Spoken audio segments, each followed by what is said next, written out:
In the beginning was the Word, and the Word was with God, and the Word was God. He was in the beginning with God. All things were made through him, and without him was not anything made that was made. In him was life, and the life was the light of men. The light shines in the darkness, and the darkness has not overcome it. There was a man sent from God, whose name was John. He came as a witness, to bear witness about the light, that all might believe through him.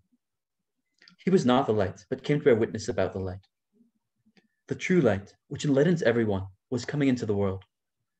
He was in the world, and the world was made through him, yet the world did not know him. He came to his own, and his own people did not receive him.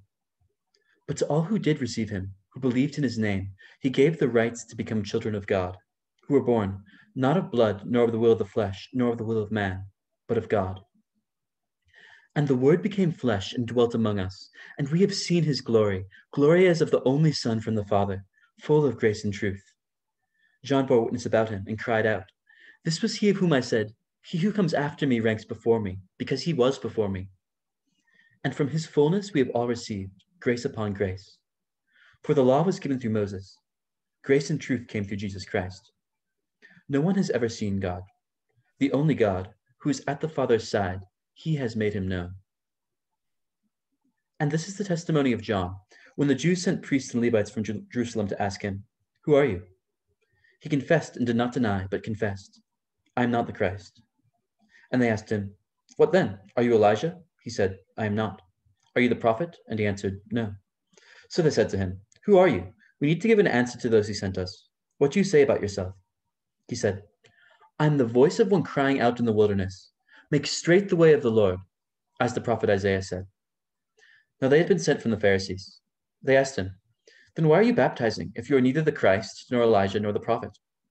John answered them, "I baptize with water, but among you stands one you do not know, even he who comes after me, the strap of whose sandal I am not worthy to untie."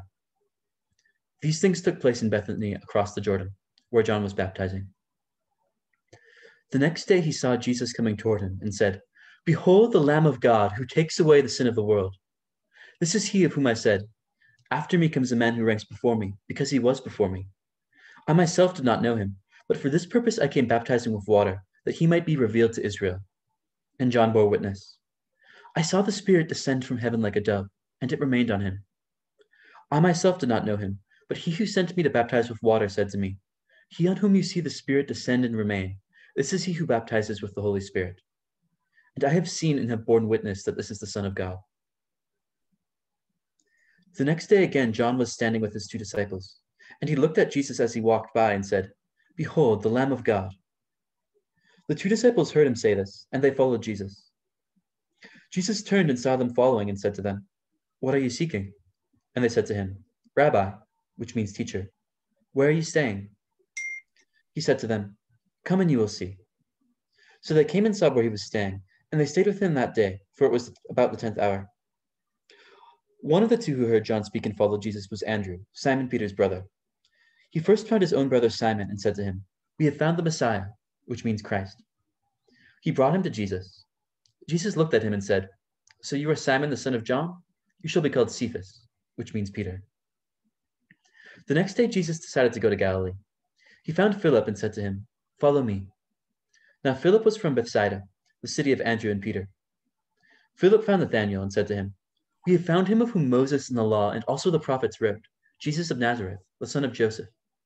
Nathanael said to him, "Can anything good come out of Nazareth?" Philip said to him, "Come and see." Jesus saw Nathanael coming toward him and said of him, "Behold, an Israelite indeed, in whom there is no deceit." Nathanael said to him, "How do you know me?" Jesus answered him, "Before Philip called you, when you were under the fig tree, I saw you." Nathanael answered him, "Rabbi, you are the Son of God. You are the King of Israel." Jesus answered him, "Because I said to you, I saw you under the fig tree, do you believe? You will see greater things than these." And he said to him, "Truly, truly, I say to you, you will see heaven opened, and the angels of God ascending and descending on the Son of Man." Wow. What are your favorites here? My favorite part here is definitely the prologue, where John's talking about the Word being with God and being God, and the Word becoming flesh and dwelling among us. Just the beauty of how that's all laid out and the depth behind it about God in the flesh is just, it's just one of my favorite parts of the whole gospel, really. On the third day, there was a wedding at Cana in Galilee, and the mother of Jesus was there. Jesus also was invited to the wedding with his disciples. When the wine ran out, the mother of Jesus said to him, "They have no wine." And Jesus said to her, "Woman, what does this have to do with me? My hour has not yet come." His mother said to the servants, "Do whatever he tells you." Now there were 6 stone water jars there for the Jewish rites of purification, each holding 20 or 30 gallons. Jesus said to the servants, "Fill the jars with water," and they filled them up to the brim. And he said to them, "Now draw some out and take it to the master of the feast." So they took it. When the master of the feast tasted the water now become wine, and did not know where it came from, though the servants who had drawn the water knew, the master of the feast called the bridegroom and said to him, "Everyone serves the good wine first, and when people have drunk freely, then the poor wine. But you have kept the good wine until now." This, the first of his signs, Jesus did at Cana in Galilee, and manifested his glory, and his disciples believed in him. After this, he went down to Capernaum with his mother and his brothers and his disciples, and they stayed there for a few days. The Passover of the Jews was at hand, and Jesus went up to Jerusalem. In the temple, he found those who were selling oxen and sheep and pigeons, and the money changers sitting there. And making a whip of cords, he drove them all out of the temple with the sheep and oxen. And he poured over the coins of the money changers and overturned their tables. And he told those who sold the pigeons, "Take these things away. Do not make my Father's house a house of trade." His disciples remembered that it was written, "Zeal for your house will consume me." So the Jews said to him, "What sign do you show us for doing these things?" Jesus answered them, "Destroy this temple, and in 3 days I will raise it up." The Jews then said, "It has taken 46 years to build this temple, and will you raise it up in 3 days?" But he was speaking about the temple of his body. When therefore he was raised from the dead, his disciples remembered that he had said this, and they believed the scripture and the word that Jesus had spoken. Now when he was in Jerusalem at the Passover feast, many believed in his name when they saw the signs that he was doing.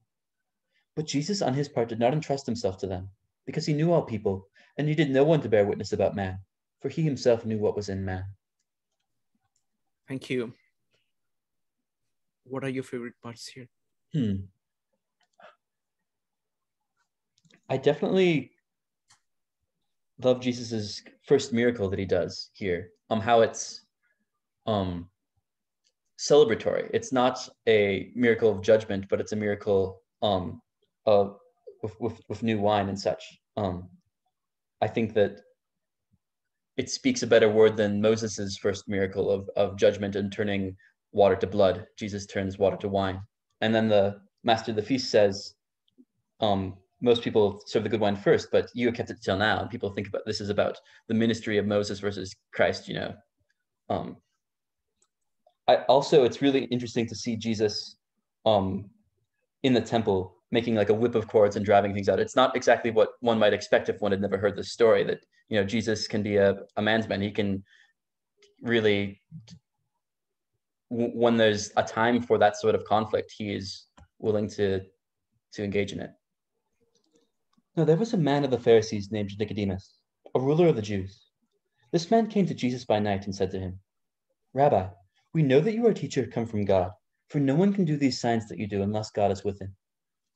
Jesus answered him, "Truly, truly, I say to you, unless one is born again, he cannot see the kingdom of God." Nicodemus said to him, "How can a man be born when he is old? Can he enter in a second time into his mother's womb and be born?" Jesus answered, "Truly, truly, I say to you, unless one is born of water and the Spirit, he cannot enter the kingdom of God. That which is born of the flesh is flesh, and that which is born of the Spirit is spirit. Do not marvel that I say to you, you must be born again. The wind blows where it wishes, and you hear its sound, but you do not know where it comes from or where it goes. So it is with everyone who is born of the Spirit." Nicodemus said to him, "How can these things be?" Jesus answered him, "Are you the teacher of Israel, and yet do not know these things? Truly, truly, I say to you, we speak of what we know and bear witness to what we have seen, but you do not receive our testimony. If I have told you earthly things and you do not believe, how can you believe if I tell you heavenly things? No one has ascended into heaven except he who descended from heaven, the Son of Man. And as Moses lifted up the serpent in the wilderness, so must the Son of Man be lifted up, that whoever believes in him may have eternal life. For God so loved the world that he gave his only Son, that whoever believes in him should not perish, but have eternal life. For God did not send his Son into the world to condemn the world, but in order that the world through him might be saved. Whoever believes in him is not condemned, but whoever does not believe is condemned already, because he has not believed in the name of the only Son of God. And this is the judgment. The light has come into the world, and people love the darkness rather than the light, because their works were evil. For everyone who does wicked things hates the light, and does not come to the light, lest his work should be exposed. But whoever does what is true comes to the light, so that it may be clearly seen that his works have been carried out in God. After this, Jesus and his disciples went into the Judean countryside, and he remained there with them and was baptizing. John also was baptizing at Aenon near Salem, because water was plentiful there, and people were coming and being baptized, for John had not yet been put in prison. Now a discussion arose between some of John's disciples and a Jew over purification. And they came to John and said to him, Rabbi, he who is with you across the Jordan, to whom you bore witness, look, he is baptizing, and all are going to him. John answered, A person cannot receive even one thing unless it is given him from heaven. You yourselves bear me witness that I said, I am not the Christ, but I have been sent before him. The one who has the bride is the bridegroom. The friend of the bridegroom, who stands and hears him, rejoices greatly at the bridegroom's voice. Therefore this joy of mine is now complete. He must increase, but I must decrease. He who comes from above is above all. He who is of the earth belongs to the earth and speaks in an earthly way. He who comes from above is above all. He bears witness to what he has seen and heard, yet no one receives his testimony. Whoever receives his testimony sets his seal to this, that God is true. For he whom God has sent utters the words of God, for he gives the Spirit without measure. The Father loves the Son and has given all things into his hand. Whoever believes in the Son has eternal life. Whoever does not obey the Son shall not see life, but the wrath of God remains on him. What are your favorites here? My favorites here is how Jesus lays out the gospel, talking, as Moses lifted up the serpent in the wilderness, so must the Son of Man be lifted up, that whoever believes in him may have eternal life, referring to his death on the cross being lifted up, and then going into God loving the world that he gave his Son. I find there's many places in the Bible you can hear these truths, but hearing it, this is where you especially hear it from Christ, and it's very beautiful. Now, when Jesus learned that the Pharisees had heard that Jesus was making and baptizing more disciples than John, although Jesus himself did not baptize, but only his disciples, he left Judea and departed again for Galilee. And he had to pass through Samaria. So he came to a town of Samaria called Sychar, near the field that Jacob had given to his son Joseph. Jacob's well was there. So Jesus, wearied as he was from his journey, was sitting beside the well. It was about the 6th hour. A woman from Samaria came to draw water. Jesus said to her, Give me a drink, for his disciples had gone away into the city to buy food. The Samaritan woman said to him, How is it that you, a Jew, ask a drink from me, a woman of Samaria? For Jews have no dealings with Samaritans. Jesus answered her, If you knew the gift of God, and who it is that is saying to you, Give me a drink, you would have asked him, and he would have given you living water. The woman said to him, Sir, you have nothing to draw water with, and the well is deep. Where do you get that living water? Are you greater than our father Jacob? He gave us the well and drank from it himself, as did his sons and his livestock.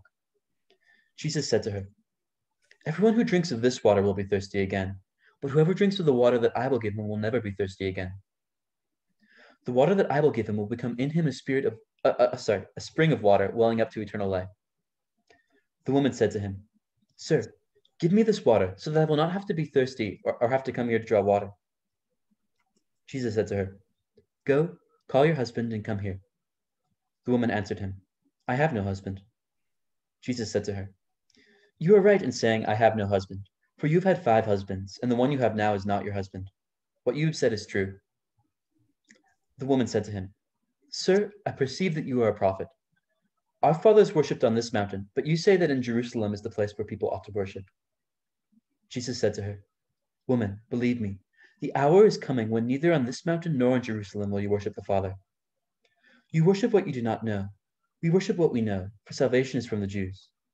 But the hour is coming, and is now here, when the true worshippers will worship the Father in spirit and truth, for the Father is seeking such people to worship him. God is spirit, and those who worship him must worship in spirit and truth. The woman said to him, I know that Messiah is coming, he who is called Christ. When he comes, he will tell us all things. Jesus said to her, I who speak to you am he. Just then his disciples came back. They marveled that he was talking with the woman, but no one said, What do you seek? Or why are you talking with her? So the woman left her water jar and went away into town and said to the people, Come, see a man who told me all I ever did. Can this be the Christ? They went out of the town and were coming to him. Meanwhile, the disciples were urging him, saying, Rabbi, eat. But he said to them, I have food to eat that you do not know about. So the disciples said to one another, Has anyone brought him something to eat? Jesus said to them, My food is to do the will of him who sent me and to accomplish his work. Do you not say, There are yet 4 months, then comes the harvest? Look, I tell you, lift up your eyes and see that the fields are white for harvest. Already the one who reaps is receiving wages and gathering fruit for eternal life, so that the sower and reaper may rejoice together. For here the saying holds true, one sows and another reaps. I sent you to reap that for which you did not labor. Others have labored, and you have entered into their labor. Many Samaritans from that town believed in him because of the woman's testimony. He told me all that I ever did. So when the Samaritans came to him, they asked him to stay with them, and he stayed there 2 days. And many more believed because of his word. They said to the woman, It is no longer because of what you said that we believe, for we have heard for ourselves, and we know that this is indeed the Savior of the world. After the 2 days, he departed for Galilee. For Jesus himself had testified that a prophet has no honor in his own hometown. So when he came to Galilee, the Galileans welcomed him, having seen all that he had done in Jerusalem at the feast, for they too had gone to the feast. So he came again to Cana in Galilee, where he had made the water wine. And at Capernaum there was an official whose son was ill. When this man heard that Jesus had come from Judea to Galilee, he went to him and asked him to come down and heal his son, for he was at the point of death. So Jesus said to him, Unless you see signs and wonders, you will not believe. The official said to him, Sir, come down before my child dies. Jesus said to him, Go, your son will live. The man believed the word that Jesus spoke to him and went on his way. As he was going down, his servants met him and told him that his son was recovering.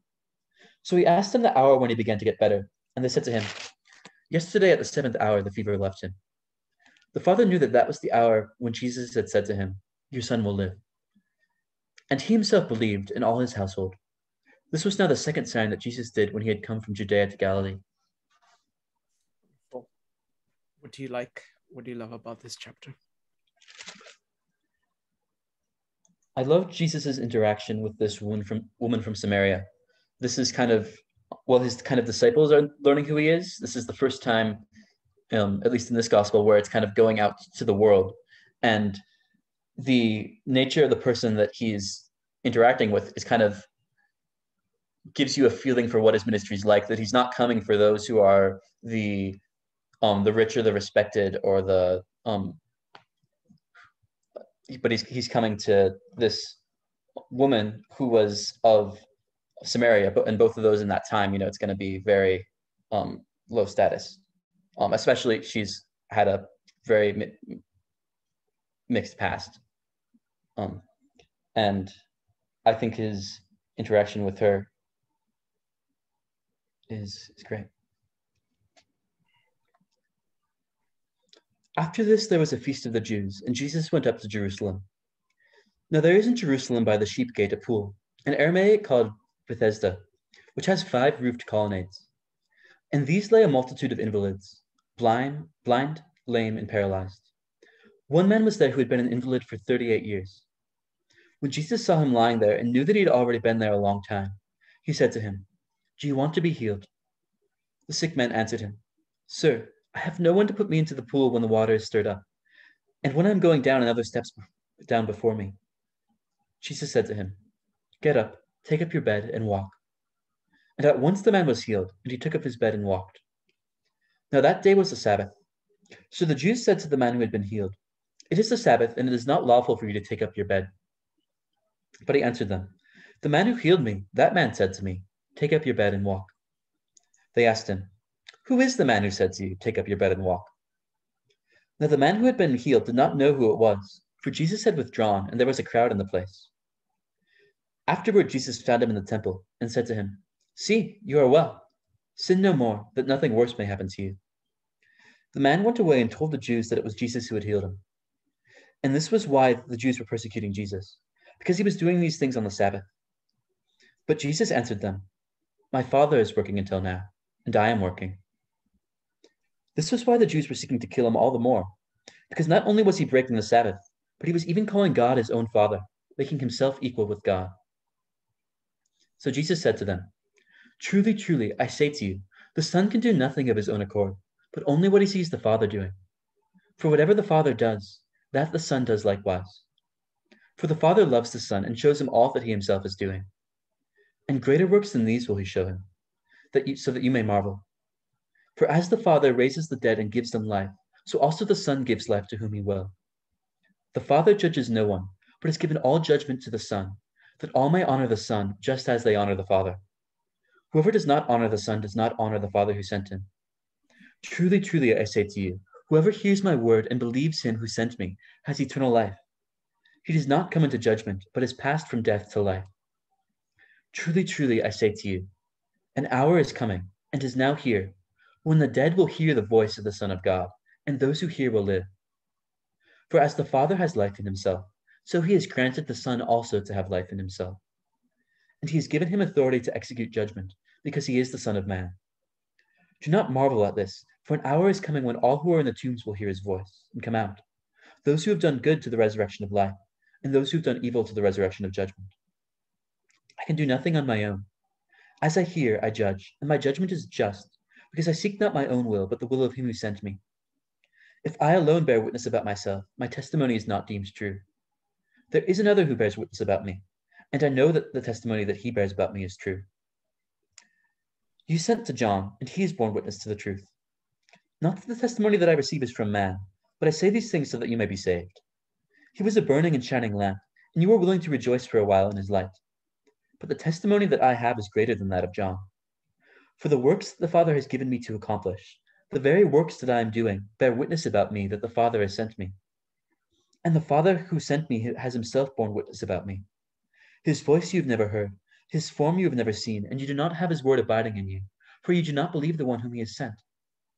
You search the scriptures because you think that in them you have eternal life, and it is they that bear witness about me, yet you refuse to come to me that you may have life. I do not receive glory from people, but I know that you do not have the love of God within you. I have come in my Father's name, and you do not receive me. If another comes in his own name, you will receive him. How can you believe when you receive glory from one another and do not seek the glory that comes from the only God? Do not think that I will accuse you to the Father. There is one who accuses you, Moses, on whom you have set your hope. For if you believed Moses, you would believe me, for he wrote of me. But if you do not believe his writings, how will you believe my words? What do you love about this one? I love how Jesus talks about how he relates to the Father.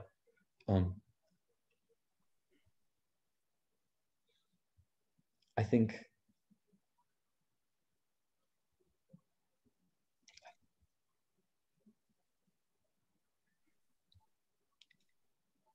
the Son only does what he sees the Father doing. Whatever the Son does likewise. The Father loves the Son and shows him all that he himself is doing. And how Christ, he is both dependent on the Father in his humanity, but there's still this correspondence in which that which is true of the Father is true of him, that one might honor the Father as him, that the Father has life in himself, he has life in himself, and how rejecting God's words is the same as rejecting Christ, who kind of is God's final word of his full disclosure of himself. Can you move the camera a little bit down? Oh, sure. Yeah, that's okay. After this, Jesus went away to the other side of the Sea of Galilee, which is the Sea of Tiberias. And a large crowd was following him, because they saw the signs that he was doing on the sick. Jesus went up on the mountain, and there he sat down with his disciples. Now the Passover, the feast of the Jews, was at hand. Lifting up his eyes then, and seeing a large crowd was coming to him, Jesus said to Philip, "Where are we to buy bread, so that these people may eat?" He said this to test him, for he himself knew what he would do. Philip answered him, 200 denarii would not be enough bread for each of them to get a little. One of his disciples, Andrew, Simon Peter's brother, said to him, "There is a boy here who has 5 barley loaves and 2 fish, but what are they for so many?" Jesus said, "Have the people sit down." Now there was much grass in the place. So the men sat down, about 5,000 in number. Jesus then took the loaves, and when he had given thanks, he distributed them to those who were seated. So also the fish, as much as they wanted. And when they had eaten their fill, he told his disciples, "Gather up the leftover fragments, that nothing may be lost." So they gathered them up and filled 12 baskets with fragments from the 5 barley loaves left by those who had eaten. When the people saw the sign that he had done, they said, "This is indeed the prophet who is to come into the world." Perceiving then that they were about to come and take him by force to make him king, Jesus withdrew again to the mountain by himself. When evening came, his disciples went down to the sea, got into a boat, and started across the sea to Capernaum. It was now dark, and Jesus had not yet come to them. The sea became rough because a strong wind was blowing. When they had rowed about 3 or 4 miles, they saw Jesus walking on the sea and coming near the boat, and they were frightened. But he said to them, "It is I. Do not be afraid." Then they were glad to take him into the boat, and immediately the boat was at the place to where they were going. On the next day, the crowd that remained on the other side of the sea saw that there had been only one boat there, and that Jesus had not entered the boat with his disciples, but that his disciples had gone away alone. Other boats from Tiberias came near the place where they had eaten the bread after the Lord had given thanks. So when the crowd saw that Jesus was not there, nor his disciples, they themselves got into the boats and went to Capernaum, seeking Jesus. When they found him on the other side of the sea, they said to him, "Rabbi, when did you come here?" Jesus answered them, "Truly, truly, I say to you, you are seeking me not because you saw signs, but because you ate your fill of the loaves. Do not labor for the food that perishes, but for the food that endures to eternal life, which the Son of Man will give to you. For on him God the Father has set his seal." Then they said to him, what must we do to be doing the works of God?" Jesus answered them, "This is the work of God, that you believe in him whom he has sent." So they said to him, "Then what sign do you do, that we may see and believe you? What work do you perform? Our fathers ate the manna in the wilderness, as it is written, he gave them bread from heaven to eat." Jesus then said to them, "Truly, truly, I say to you, it was not Moses who gave you the bread from heaven, but my Father gives the true bread from heaven. For the bread of God is he who comes down from heaven and gives life to the world." They said to him, "Sir, give us this bread always." Jesus said to them, "I am the bread of life. Whoever comes to me shall not hunger, and whoever believes in me shall never thirst. But I said to you that you have seen me and yet do not believe. All that the Father gives me will come to me, and whoever comes to me I will never cast out. For I have come down from heaven, not to do my own will, but to do the will of him who sent me. And this is the will of him who sent me, that I should lose nothing of all that he has given me, but raise it up on the last day. For this is the will of my Father, that everyone who looks on the Son and believes in him should have eternal life, and I will raise him up on the last day." So the Jews grumbled about him, because he said, "I am the bread that came down from heaven." They said, "Is this not Jesus, the son of Joseph, whose father and mother we know? How does he now say, 'I have come down from heaven'?" Jesus answered them, "Do not grumble among yourselves. No one can come to me unless the Father who sent me draws him, and I will raise him up on the last day. It is written in the prophets, and they will all be taught by God.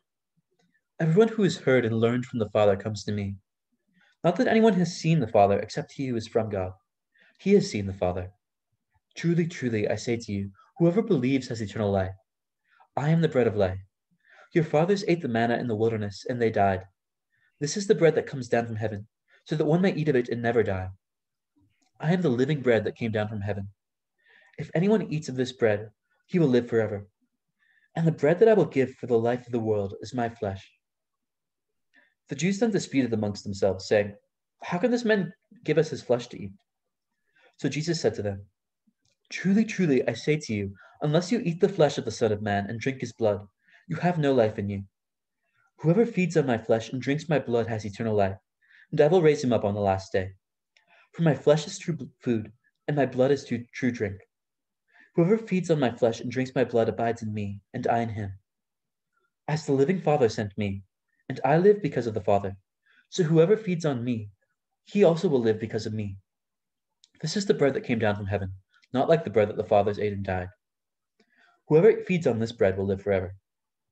Jesus said these things in the synagogue as he taught at Capernaum.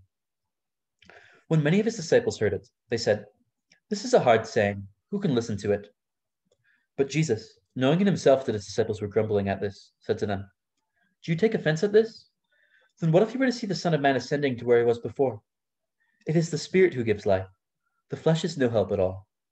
The words that I have spoken to you are spirit and life. But there are some of you who do not believe." For Jesus knew from the beginning those who did not believe, and who it was who would betray him.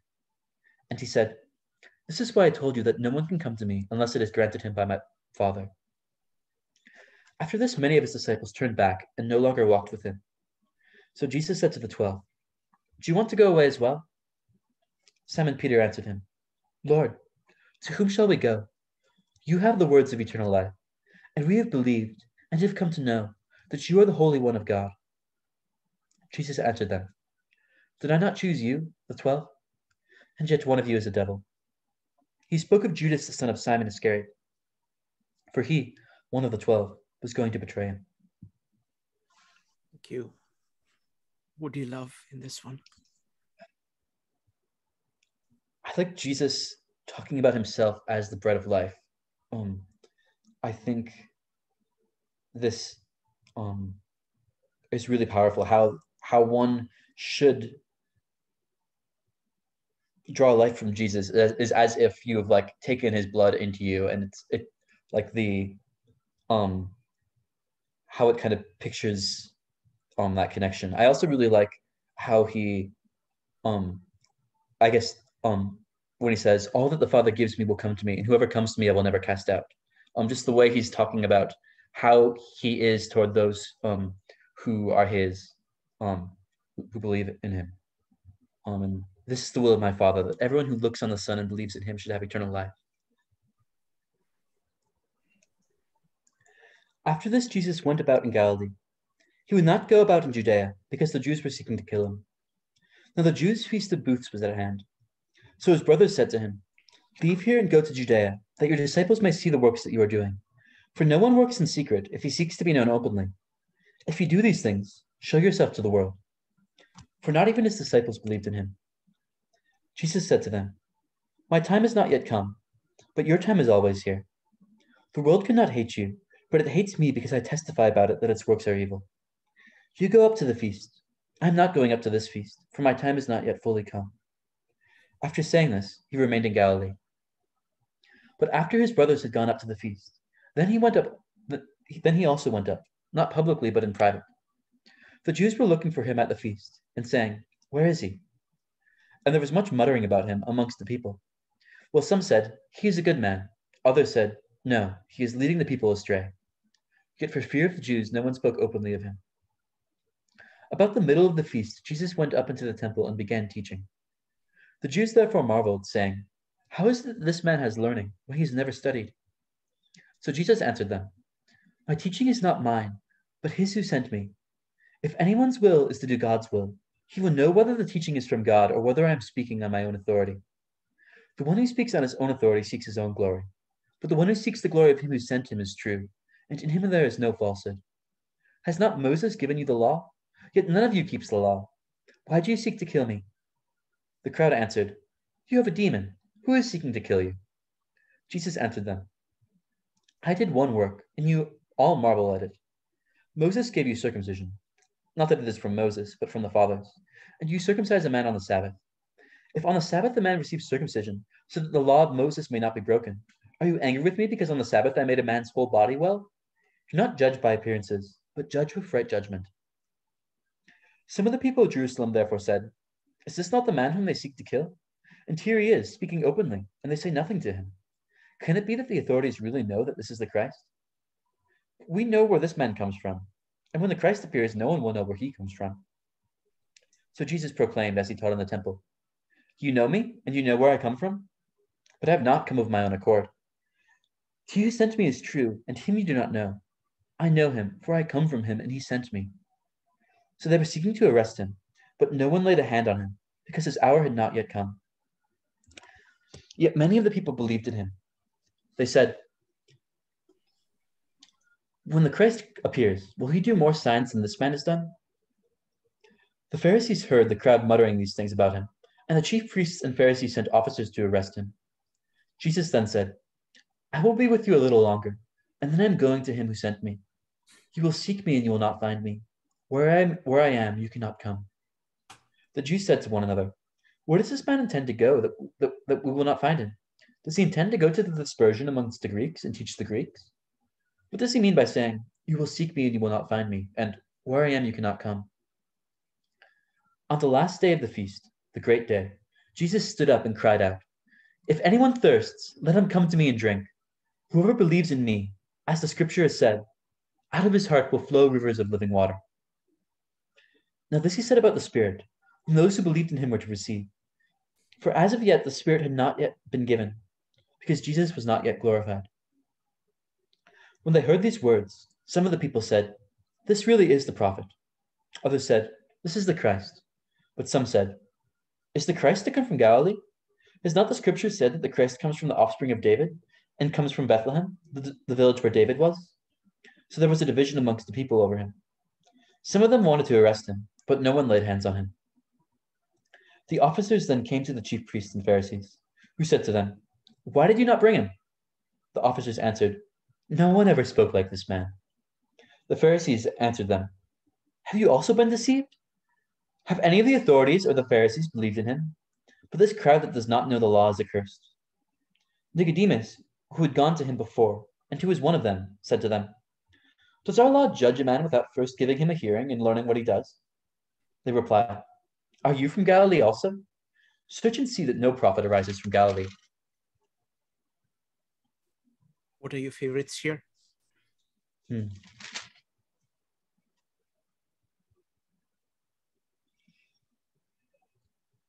I like when Jesus says, "If anyone thirsts, let him come to me and drink.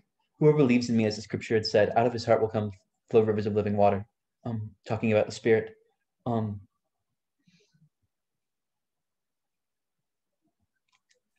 I also like just how the officers reply to the Pharisees. Like they're sent to arrest Jesus, and then they go to him and he talks to them, and then they come back and like, we told you to do this. You did it. Like, why didn't you? And they're like, no one ever spoke like this man.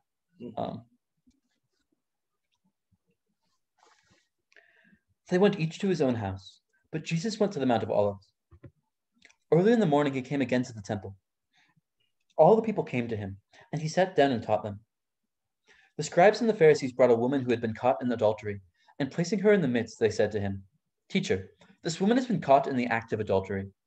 Now in the law of Moses, Moses commanded us to stone such women. So what do you say?" This they said to test him, that they might have some charge to bring against him. Jesus bent down and wrote with his finger on the ground. And as they continued to ask him, he stood up and said to them, "Let him who is without sin among you be the first to throw a stone at her." And once more he bent down and wrote on the ground. But when they heard it, they went away one by one, beginning with the older ones. And Jesus was left alone with the woman standing before him. Jesus stood up and said to her, "Woman, where are they? Has no one condemned you?" She said, "No one, Lord." And Jesus said, "Neither do I condemn you. Go, and from now on sin no more." Again Jesus spoke to them, saying, "I am the light of the world. Whoever follows me will not walk in darkness, but will have the light of life." So the Pharisees said to him, "You are bearing witness about yourself. Your testimony is not true." Jesus answered, "Even if I do bear witness about myself, my testimony is true, for I know where I came from and where I am going.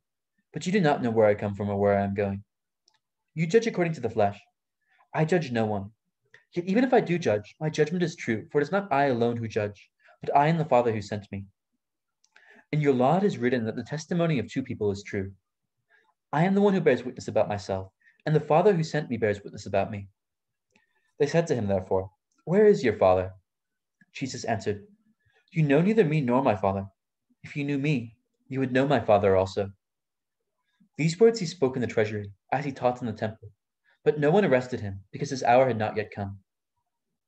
So he said to them again, I am going away, and you will seek me, and you will die in your sin. Where I am going, you cannot come. So the Jews said, will he kill himself, since he says, where I am going, you cannot come? He said to them, you are from below, I am from above.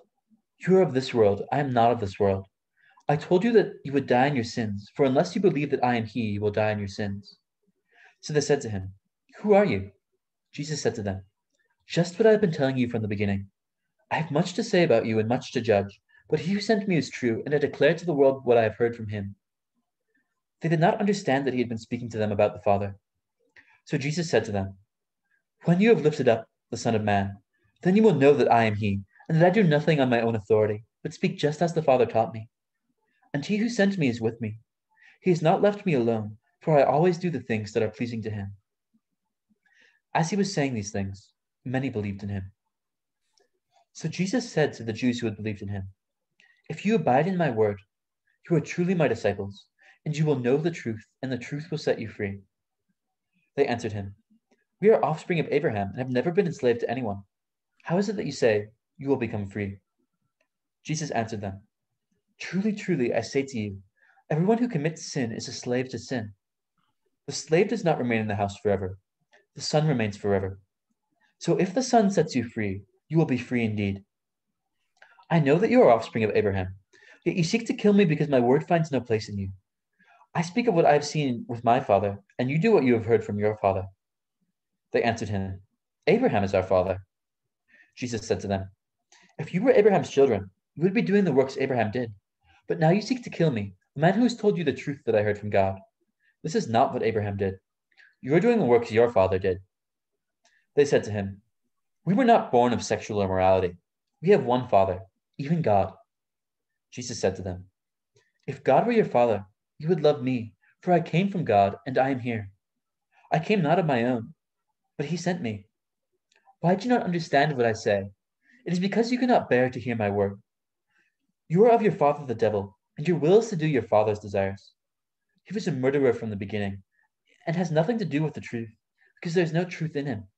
When he lies, he speaks out of his own character, for he is a liar and the father of lies. But because I tell you the truth, you do not believe me. Which one of you convicts me of sin? If I tell the truth, why do you not believe me? Whoever is of God hears the words of God.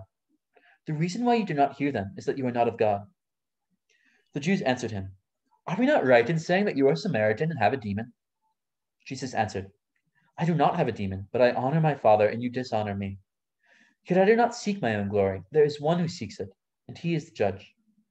Truly, truly, I say to you, if anyone keeps my word, he will never see death. The Jews said to him, now we know that you have a demon. Abraham died, as did the prophets, yet you say, if anyone keeps my word, he will never taste death. Are you greater than our father Abraham, who died? And the prophets died. What you make yourself out to be? Jesus answered, if I glorify myself, my glory is nothing. It is my Father who glorifies me, of whom you say, he is our God. But you have not known him. I know him. If I were to say that I do not know him, I would be a liar like you. But I do not. But I do know him, and I keep his word. Your father Abraham rejoiced that he would see my day. He saw it and was glad. So the Jews said to him, you are not yet 50 years old, and you have seen Abraham. Jesus said to them, truly, truly, I say to you, before Abraham was, I am. So they picked up stones to throw at him, but Jesus hid himself and went out of the temple. What do you like about this one? I like Jesus' conversation he has with, it says, to the Jews who believed in him, but it turns out they don't really believe in him once he starts criticizing um, um, them. And even just his words, the truth will set you free, is not, they hear that and they're not wanting to be liberated. They're more like, wait a second. What are you saying about us? And it just escalates until Jesus says, truly, truly, I say to you, before Abraham was, I am, which is a statement of, he is the great I am who was before and with Abraham. And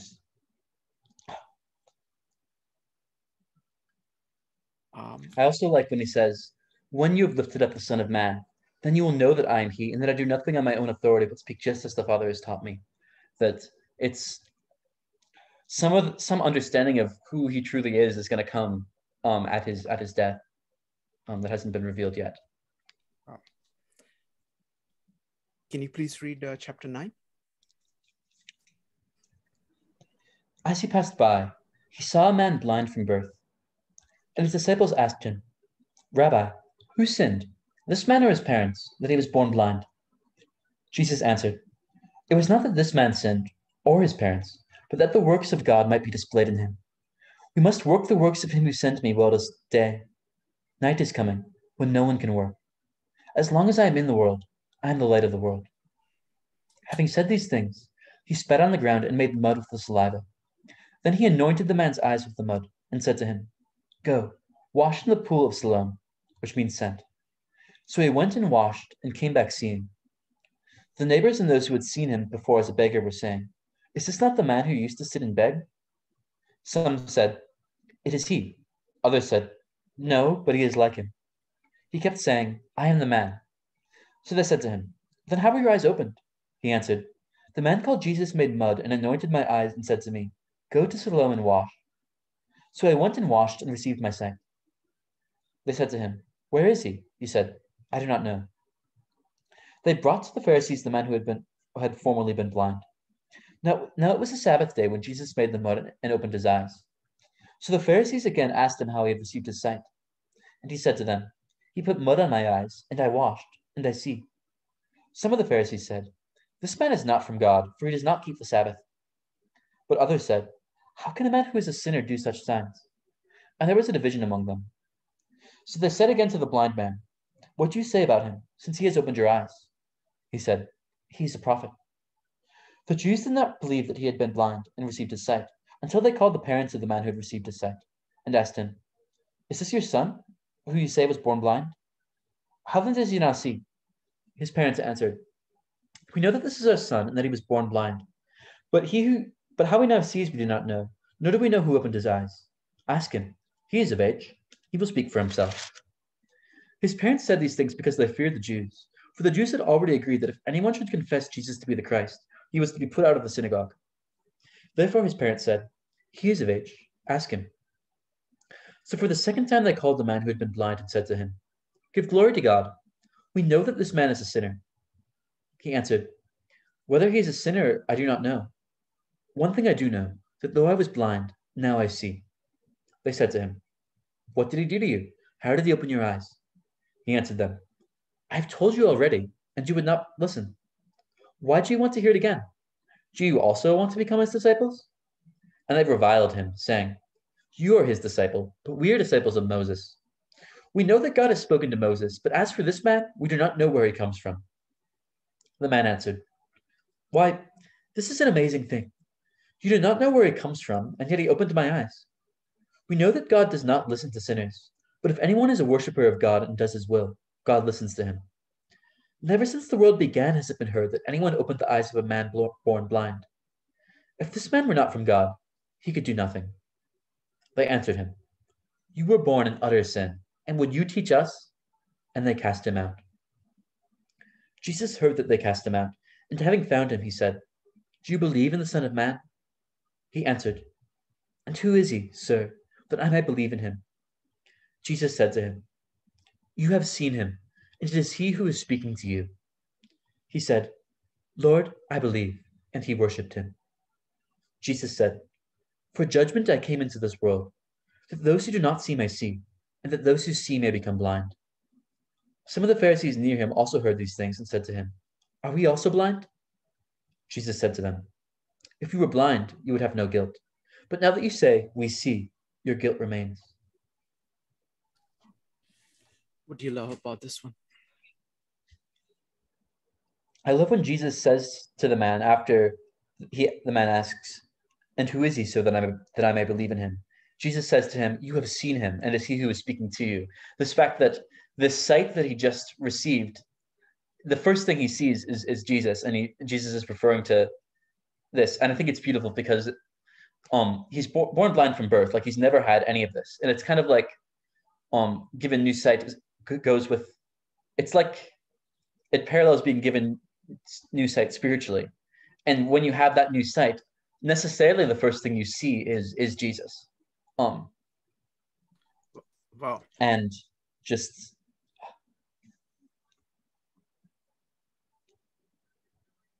yeah, it's just I love when it's not just that, oh, it's all symbolic, but like there is that symbolism of the deeper stuff, but it's integrally intertwined with what's actually physically happening, and that's what really makes it beautiful. Truly, truly, I say to you, he who does not enter the sheepfold by the door, but climbs in by another way, that man is a thief and a robber. But he who enters by the door is the shepherd of the sheep. To him the gatekeeper opens. The sheep hear his voice, and he calls his own sheep by name and leads them out. When he has brought out all his own, he goes before them, and the sheep follow him, for they know his voice. A stranger they will not follow, but they will flee from him, for they do not know the voice of strangers. This figure of speech Jesus used with them, but they did not understand what he was saying to them. So Jesus again said to them, "Truly, truly, I say to you, I am the door of the sheep. All who came before me are thieves and robbers, but the sheep did not listen to them. I am the door. If anyone enters by me, he will be saved and will go in and out and find pasture. The thief comes only to steal and kill and destroy. I came that they may have life and have it abundantly. I am the good shepherd. The good shepherd lays down his life for the sheep. He who is a hired hand and not a shepherd, who does not own the sheep, sees the wolf coming and leaves the sheep and flees. And the wolf snatches them and scatters them. He flees because he is a hired hand and cares nothing for the sheep. I am the good shepherd. I know my own, and my own know me, just as the Father knows me, and I know the Father. And I lay down my life for the sheep. And I have other sheep that are not of this fold. I must bring them also, and they will listen to my voice. So there will be one flock, one shepherd. For this reason the Father loves me, because I lay down my life that I might take it up again. No one takes it from me, but I lay it down of my own accord. I have authority to lay it down, and I have authority to take it up again. This charge I have received from my Father." There was again a division amongst the Jews because of these words. Many of them said, "He has a demon and is insane. Why listen to him?" Others said, "These are not the words of one who is oppressed by a demon. Can a demon open the eyes of the blind?" At that time, the feast of dedication took place at Jerusalem. It was winter, and Jesus was walking in the temple, in the colonnade of Solomon. So the Jews gathered around him and said to him, "How long will you keep us in suspense? If you are the Christ, tell us plainly." Jesus answered them, "I told you, and you do not believe.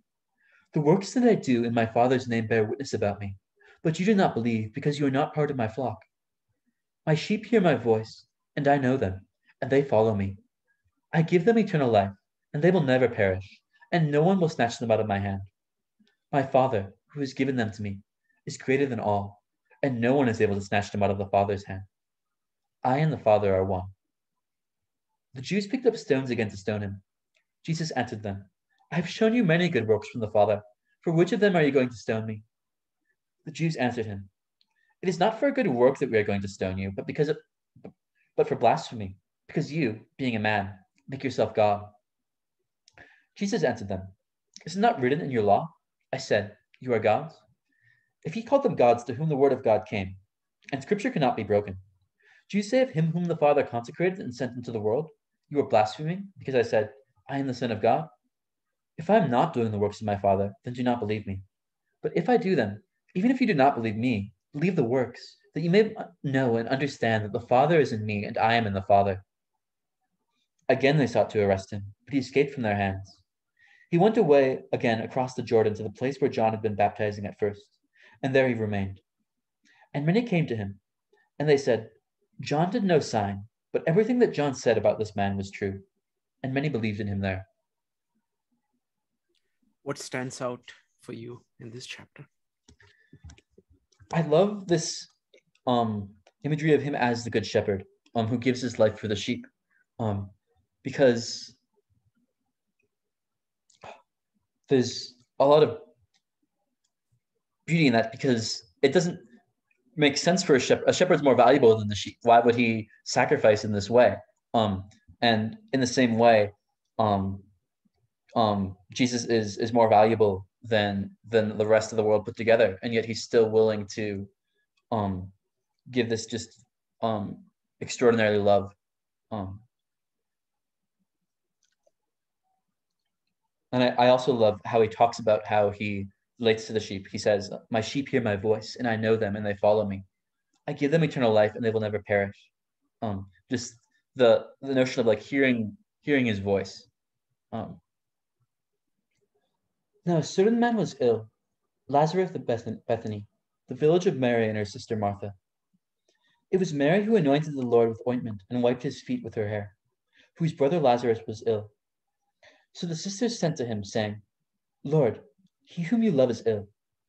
But when Jesus heard it, he said, "This illness does not lead to death. It is for the glory of God, so that the Son of God may be glorified through it." Now Jesus loved Martha and her sister and Lazarus. So when he heard that Lazarus was ill, he stayed 2 days longer in the place where he was. Then after this he said to the disciples, "Let us go to Judea again." The disciples said to him, "Rabbi, the Jews were just seeking now to stone you, and are you going there again?" Jesus answered, "Are there not 12 hours in the day? If anyone walks in the day, he does not stumble, because he sees the light of this world. But if anyone walks in the night, he stumbles, because the light is not in him." After saying these things, he said to them, "Our friend Lazarus has fallen asleep, but I go to awaken him." The disciples said to him, "Lord, if he has fallen asleep, he will recover." Now Jesus had spoken of his death, but they thought that he meant taking rest and sleep. Then Jesus told them plainly, "Lazarus has died, and for your sake I am glad that I was not there, so that you may believe. But let us go to him." So Thomas, called the twin, said to his fellow disciples, "Let us also go, that we may die with him."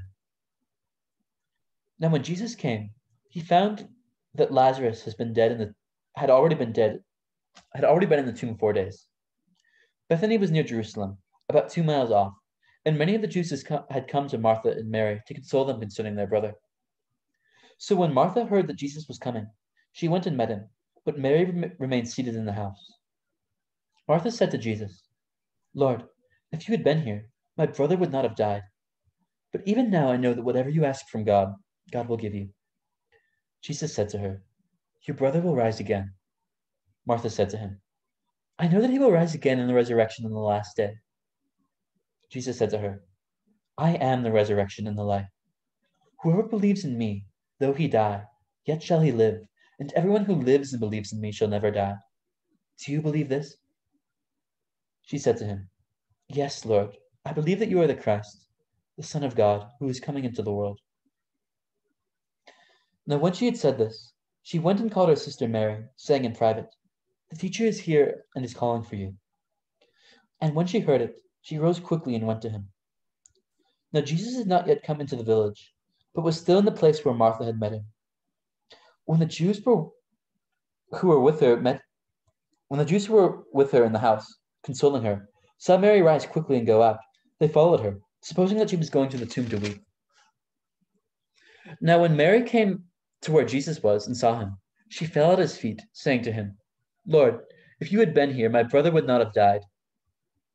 When Jesus saw her weeping, and the Jews who had come with her also weeping, he was deeply moved in his spirit and greatly troubled.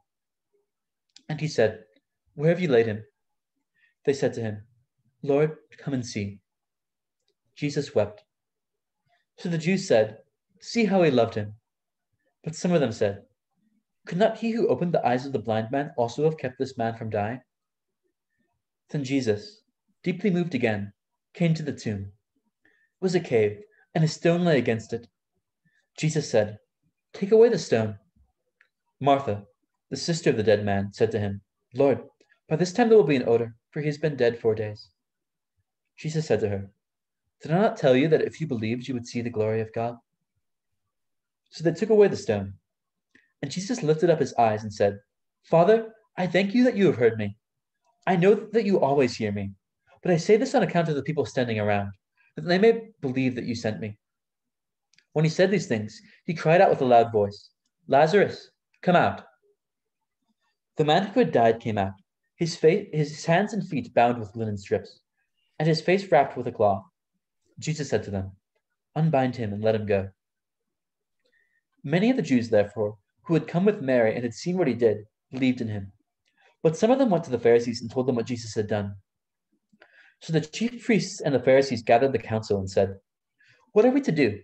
For this man performs many signs. If we let him go on like this, everyone will believe in him, and the Romans will come and take away both our place and our nation. But one of them, Caiaphas, who was high priest that year, said to them, You know nothing at all, nor do you understand that it is better for you that one man should die for the people than that the whole nation should perish. He did not say this of his own accord, but being high priest that year, he prophesied that Jesus would die for the nation, and not for the nation only, but also to gather into one the children of God who are scattered abroad. So from that day on, they made plans to put him to death. Jesus therefore no longer walked openly among the Jews, but went from there to the region near the wilderness, to a town called Ephraim, and there he stayed with the disciples. Now the Passover of the Jews was at hand, and many went up from the country to Jerusalem before the Passover to purify themselves. They were looking for Jesus and saying to one another as they stood in the temple, What do you think? That he will not come to the feast at all?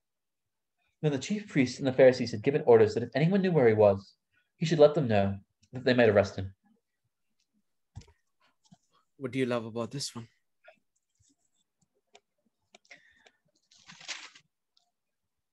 I love Jesus saying, I am the resurrection and the life. Just that, like, what the reality that you think that is so far in the future of this resurrection on the last day, like I'm here right now.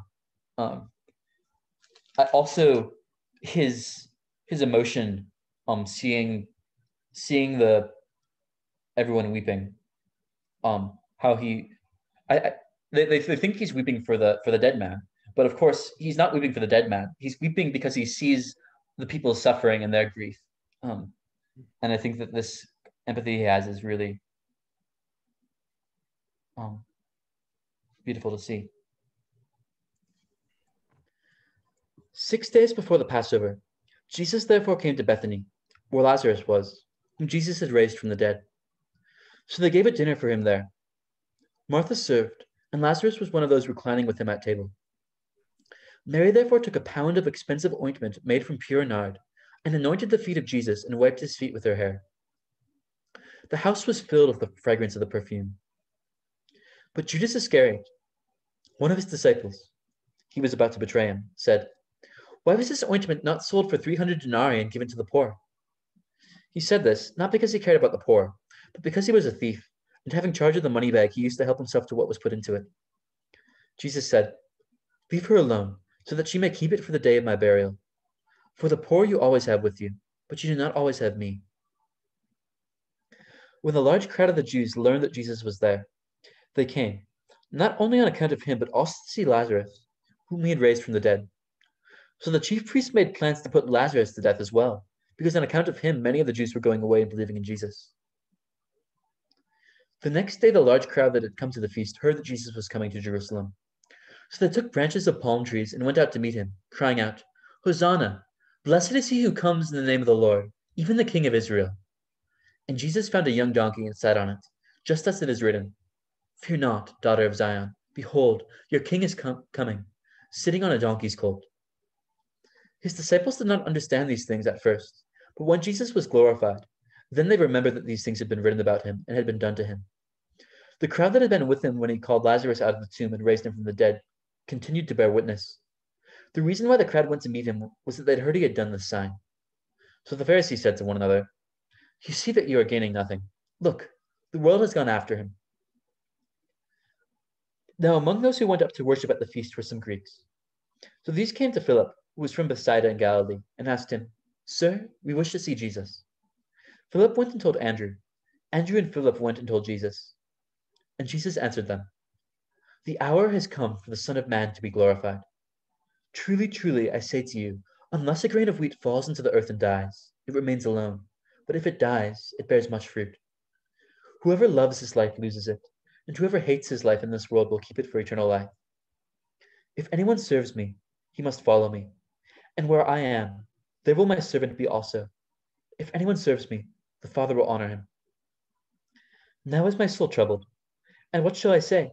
Father, save me from this hour? But for this purpose I have come to this hour. Father, glorify your name.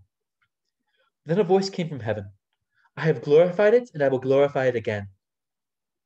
The crowd that stood there heard it and said that it had thundered. Others said, an angel has spoken to him. Jesus answered, this voice has come for your sake, not mine. Now is the judgment of this world. Now will the ruler of this world be cast out. And I, when I am lifted up from the earth, will draw all people to myself. He said this to show by what kind of death he was going to die. So the crowd answered him, we have heard from the law that the Christ remains forever. How can you say that the Son of Man must be lifted up? Who is the Son of Man? So Jesus said to them, the light is among you for a little while longer. Walk while you have the light, lest the darkness overtake you. The one who walks in darkness does not know where he is going.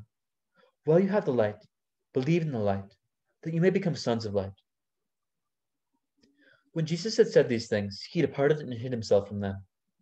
Though he had done so many signs before them, they still did not believe in him, so that the words spoken by the prophet Isaiah might be fulfilled.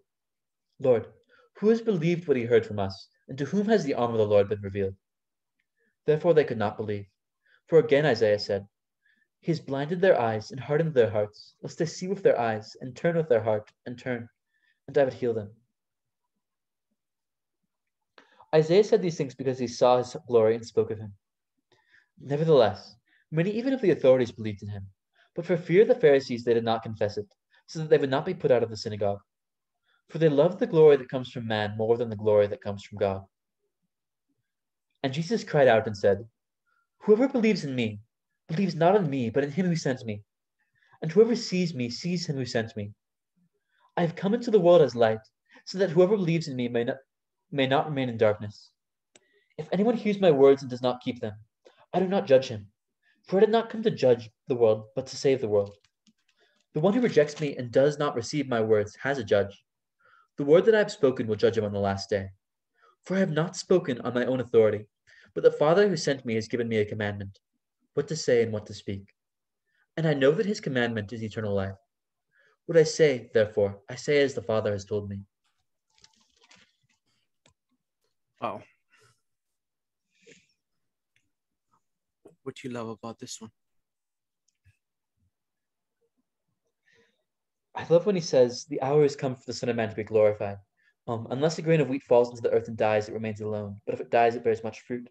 Whoever loves his life loses it, and whoever hates his life in this world will keep it. If anyone serves me, he must follow me.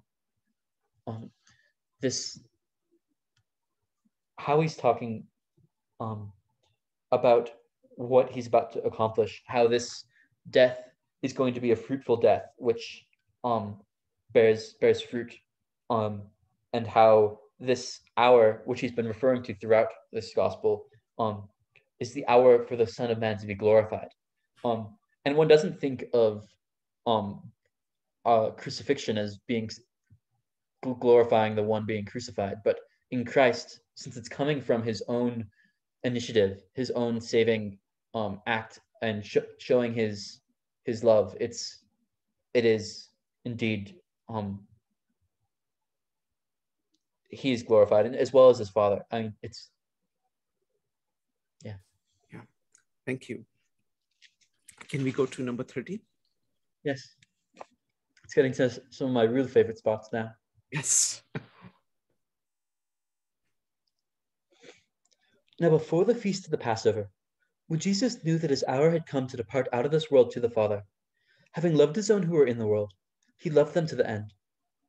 During supper, when the devil had already put it into the heart of Judas Iscariot, Simon's son, to betray him, Jesus, knowing that the Father had given all things into his hands, and that he had come from God and was going back to God, rose from supper. He laid aside his outer garments, and taking a towel, tied it around his waist. Then he poured water into a basin and began to wash the disciples' feet and to wipe them with the towel that was wrapped around him. He came to Simon Peter, who said to him, Lord, do you wash my feet? Jesus answered him, What I'm doing you do not understand now, but afterward you will understand. Peter said to him, You shall never wash my feet. Jesus answered him, If I do not wash you, you have no share with me. Simon Peter said to him, Lord, not my feet only, but also my hands and my head. Jesus said to him, The one who is bathed does not need to wash, except for his feet, but is completely clean. And you are clean, but not every one of you. For he knew who was to betray him. That was why he said, Not all of you are clean. When he had washed their feet and put on his outer garments and resumed his place, he said to them, Do you understand what I have done to you? You call me teacher and Lord, and you are right, for so I am. If I then, your Lord and teacher, have washed your feet, you also ought to wash one another's feet. For I have given you an example, that you also should do just as I have done to you. Truly, truly, I say to you, a servant is not greater than his master, nor is a messenger greater than the one who sent him. If you know these things, blessed are you if you do them. I am not speaking of all of you. I know whom I have chosen. But the scripture will be fulfilled. He who ate my bread has lifted his heel against me. I'm telling you this now, before it takes place, that when it does take place, you may believe that I am he.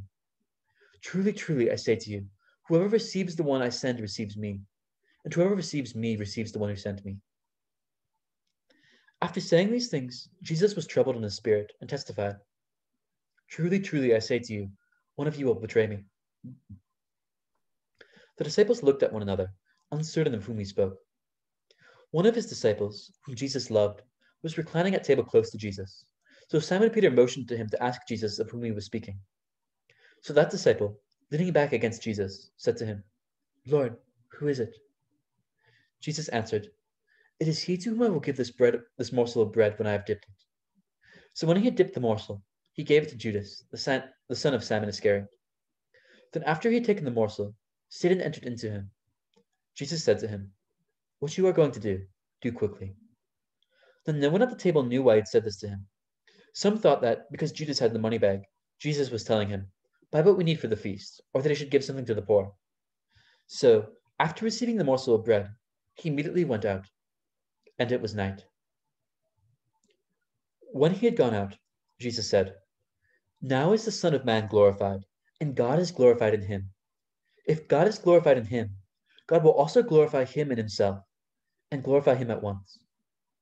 Little children, yet a little while I am with you. You will seek me, and just as I said to the Jews, so now I also say to you, where I am going you cannot come. A new commandment I give to you, that you love one another. Just as I have loved you, you also are to love one another. By this all people will know that you are my disciples, if you have love for one another. Simon Peter said to him, Lord, where are you going? Jesus answered him, Where I am going you cannot follow me now, but you will follow afterward. Peter said to him, Lord, why can I not follow you now? I will lay down my life for you. Jesus answered, Will you lay down your life for me? Truly, truly, I say to you, the rooster will not crow till you have denied me 3 times. Beren, please take your time to comment on this one. Going forward, we're doing very well on time, so please take your time. Okay. First of all, I love how Jesus washes his disciples' feet. That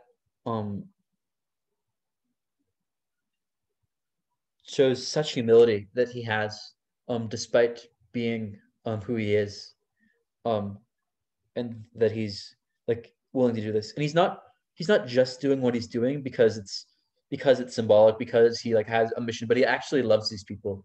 And this is um a source of why he's doing what he's doing. And how he does this washing of feet. Um, an example. All of what he's doing is giving an example to his disciples, because what Jesus does, he doesn't just come and give good moral instruction. There's been a lot of people that give moral instruction. I do think Jesus is the best, but he does so much more than that, in that he he gives the example of how to follow this to the highest level. And it's what he's done that creates the unity amongst his followers that allows for this love to exist. And it's through his death and saving us and giving us the spirit that we're able to follow after this. Like in every way, he is both setting an example, showing what is right, giving the power to follow the example. There's just so much to the salvation that he offers.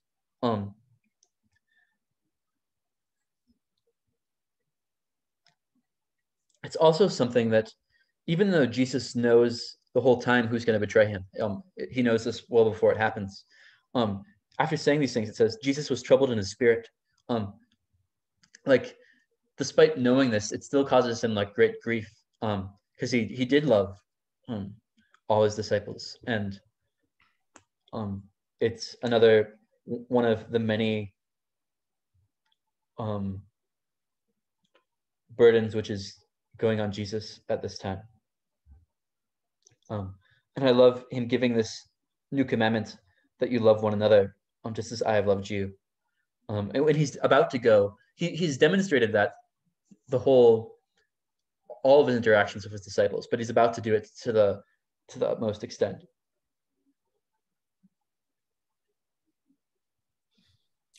And Peter says to him, I will lay down my life for you. And Jesus says, will you lay down your life for me? It's really the other thing that is what's going to happen.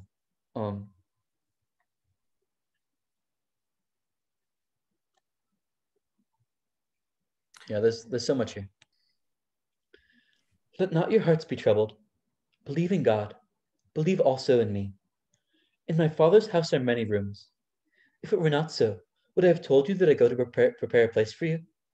And if I go and prepare a place for you, I will come again and will take you to myself, that where I am, you may be also. And you know the way to where I am going. Thomas said to him, Lord, we do not know where you are going. How can we know the way? Jesus said to him, I am the way, and the truth, and the life. No one comes to the Father except through me. If you had known me, you would have known my Father also. From now on you do know him and have seen him.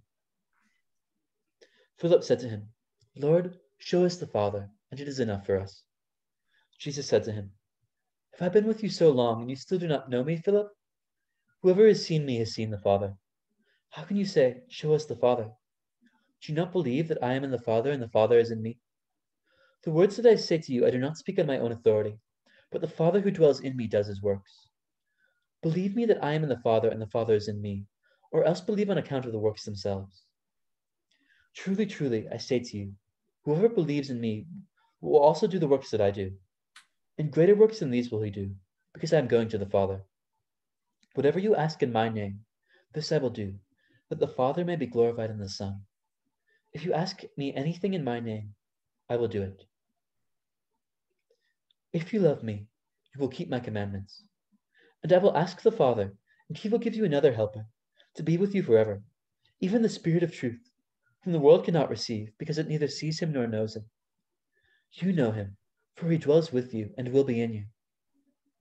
I will not leave you as orphans. I will come to you. Yet a little while, and the world will see me no more, but you will see me. Because I live, you also will live. And that day you will know that I am in my Father, and you in me, and I in you. Whoever has my commandments and keeps them, he it is who loves me. And he who loves me will be loved by my Father, and I will love him and manifest myself to him. Judas, not Iscariot, said to him, Lord, how is it that you will manifest yourself to us and not to the world? Jesus answered him, If anyone loves me, he will keep my word, and my Father will love him, and we will come to him and make our home with him. Whoever does not love me does not keep my words. And the word that you have heard is not mine, but the Father who sent me. These things I have spoken to you while I am still with you. But the Helper, the Holy Spirit, whom the Father will send in my name, he will teach you all things and bring to remembrance all that I have said to you. Peace I leave with you. My peace I give to you. Not as the world gives do I give to you. Let not your hearts be troubled, neither let them be afraid. You heard me say to you, I am going away, and I will come to you. If you loved me, you would have rejoiced, because I am going to the Father, for the Father is greater than I. And now that I have told you before it takes place, so that when it does take place, you may believe. I will no longer talk much with you, for the ruler of this world is coming. He has no claim on me, but I do as the Father has commanded, so that the world may know that I love the Father. Rise, let us go from here. Please take your time. What do you think? I love how Jesus is talking about how if I'm going away, I'm going to prepare a place. There are many rooms in my Father's house. There is, and he's the one who prepares it. He's the one who,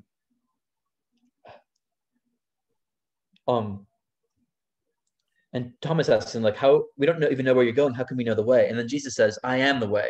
The way to salvation. It's through Christ. He is the door.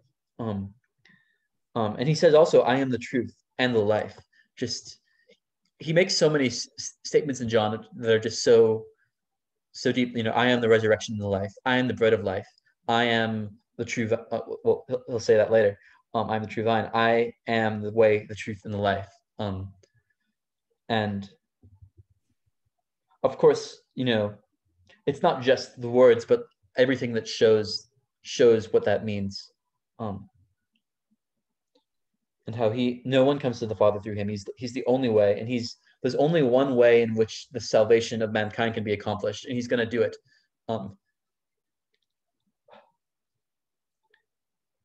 And I like how he talks about keeping commandments being rooted in love, where he says, if you love me, you will keep my commandments. And that makes it so that love is the driving factor in this obedience. But what is the driving factor of this love and the driving factor of one's love for him is his love for you. And John says in one of his letters, we love because he first loved us. It's this love isn't something, first of all, it's not that you keep the commandments just by sheer force of will or sheer being good. It comes from love. But second of all, that love is itself not something which you are supposed to conjure up yourself, but rather it's something that comes in response to his love through the Spirit. So there's it's all in the end, everything good comes from him. And no one can say like there's this piece of good that is like independent, is my own good that like I have. Like any good that you have is in fact from him. And so it's all the glory to him. Wonderful. Thank you. Can we do chapter 15? I am the true vine, and my Father is the vine dresser. Every branch in me that does not bear fruit he takes away, and every branch that does bear fruit he prunes, that it may bear more fruit. Already you are clean because of the word that I have spoken to you. Abide in me, and I in you. As the branch cannot bear fruit by itself, unless it abides in the vine, neither can you, unless you abide in me. I am the vine, you are the branches. Whoever abides in me and I in him, he it is that bears much fruit, for apart from me you can do nothing. If anyone does not abide in me, he is thrown away like a branch and withers, and the branches are gathered, thrown into the fire, and burned. If you abide in me, and my words abide in you, ask whatever you wish, and it will be done for you. By this my Father is glorified, that you bear much fruit and so prove to be my disciples. As the Father has loved me, so have I loved you. Abide in my love. If you keep my commandments, you will abide in my love, just as I have kept my Father's commandments and abide in his love. These things I have spoken to you, that my joy may be in you, and that your joy may be full. This is my commandment, that you love one another as I have loved you. Greater love has no one than this, that someone lay down his life for his friends. You are my friends if you do what I command you. No longer do I call you servants, for the servant does not know what his master is doing. But I have called you friends, for all that I have heard from my Father I made known to you. You did not choose me, but I chose you and appointed you that you should go and bear fruit, and that your fruit should abide, so that whatever you ask the Father in my name, he may give it to you. These things I command you, so that you will love one another. If the world hates you, know that it has hated me before it hated you. If you were of the world would love you as its own. But because you are not of the world, but I chose you out of the world, therefore the world hates you. Remember the word that I said to you, a servant is not greater than his master. If they persecuted me, they will also persecute you. If they kept my word, they will also keep yours. But all these things they will do to you on account of my name, because they do not know him who sent me. If I had not come and spoken to them, they would not have been guilty of sin. But now they have no excuse for their sin. Whoever hates me hates my Father also. If I had not done among them the works that no one else did, they would not be guilty of sin. But now they have seen and hated both me and my Father. But the word that is in their law must be fulfilled. They hated me without a cause. But when the Helper comes, whom I will send to you from the Father, the Spirit of truth, who proceeds from the Father, he will bear witness about me. And you also will bear witness, because you have been with me from the beginning. Thank you. What do you get from this chapter?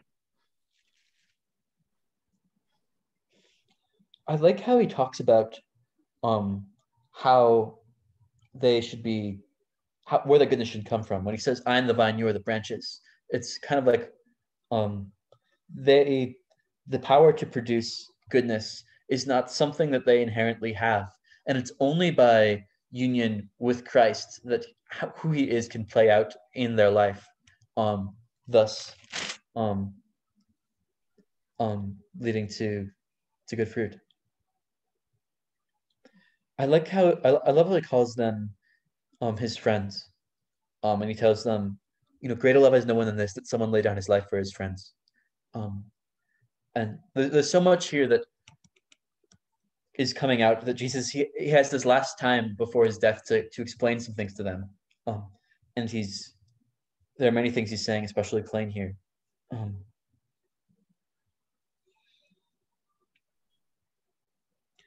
And when one of the maybe the best single sentence here is when he says, "As the Father has loved me, so have I loved you." Saying that like the love the Father has for the Son is similar to the love that Jesus has for them. Just all of this is just pointing to Christ's love. Yeah. I also love when he says, if you keep my commandments, you will abide in my love. It just like what can make one want to keep his commandments more than such a promise? I have said all these things to you to keep you from falling away. They will put you out of the synagogues. Indeed, the hour is coming when whoever kills you will think he is offering service to God. And they will do these things because they have not known the Father, nor me. But I have said these things to you, so that when their hour comes, you may remember that I told them to you. I did not say these things to you from the beginning, because I was with you. But now I am going to him who sent me, and none of you asks me, where are you going? But because I have said these things to you, sorrow has filled your heart. Nevertheless, I tell you the truth. It is to your advantage that I go away. For if I do not go away, the Helper will not come to you. But if I go, I will send him to you. And when he comes, he will convict the world concerning sin and righteousness and judgment. Concerning sin, because they do not believe in me. Concerning righteousness, because I go to the Father, and you will see me no longer. Concerning judgment, because the ruler of this world is judged. I still have many things to say to you, but you cannot bear them now. When the Spirit of truth comes, he will guide you into all the truth, for he will not speak on his own authority, but whatever he hears he will speak, and he will declare to you the things that are to come. He will glorify me, for he will take what is mine and declare it to you. All that the Father has is mine.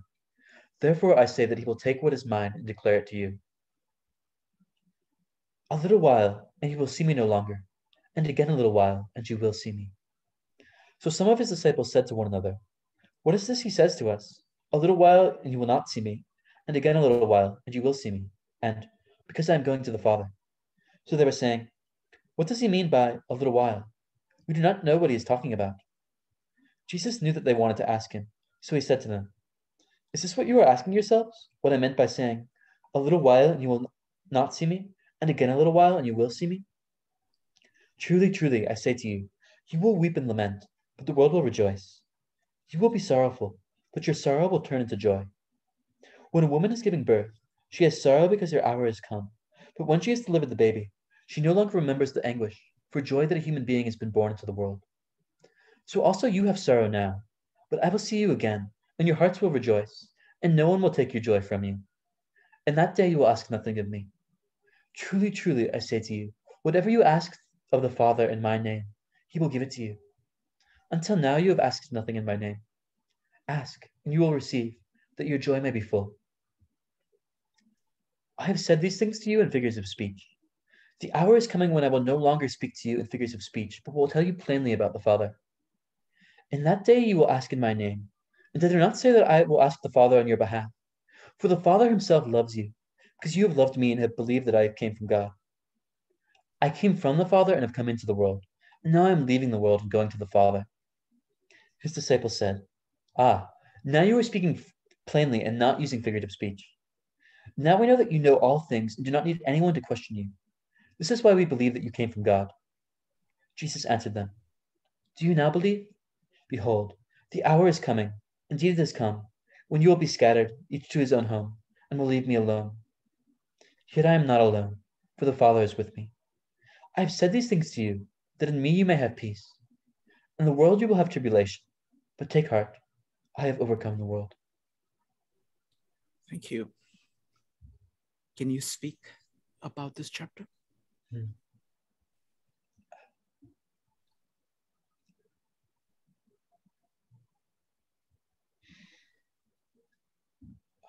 I love him talking about that their sorrow will turn to joy. When a woman is giving birth, she has sorrow because her hour has come. When she has delivered the baby, she no longer remembers the anguish for joy that a human being has been born into the world. So also you have sorrow now, but I will see you again, and your hearts will rejoice.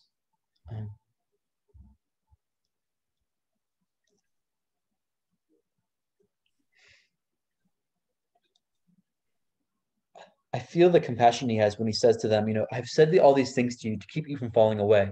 Like he he knows that they're still weak and that they need his words because he doesn't want any of them to be lost.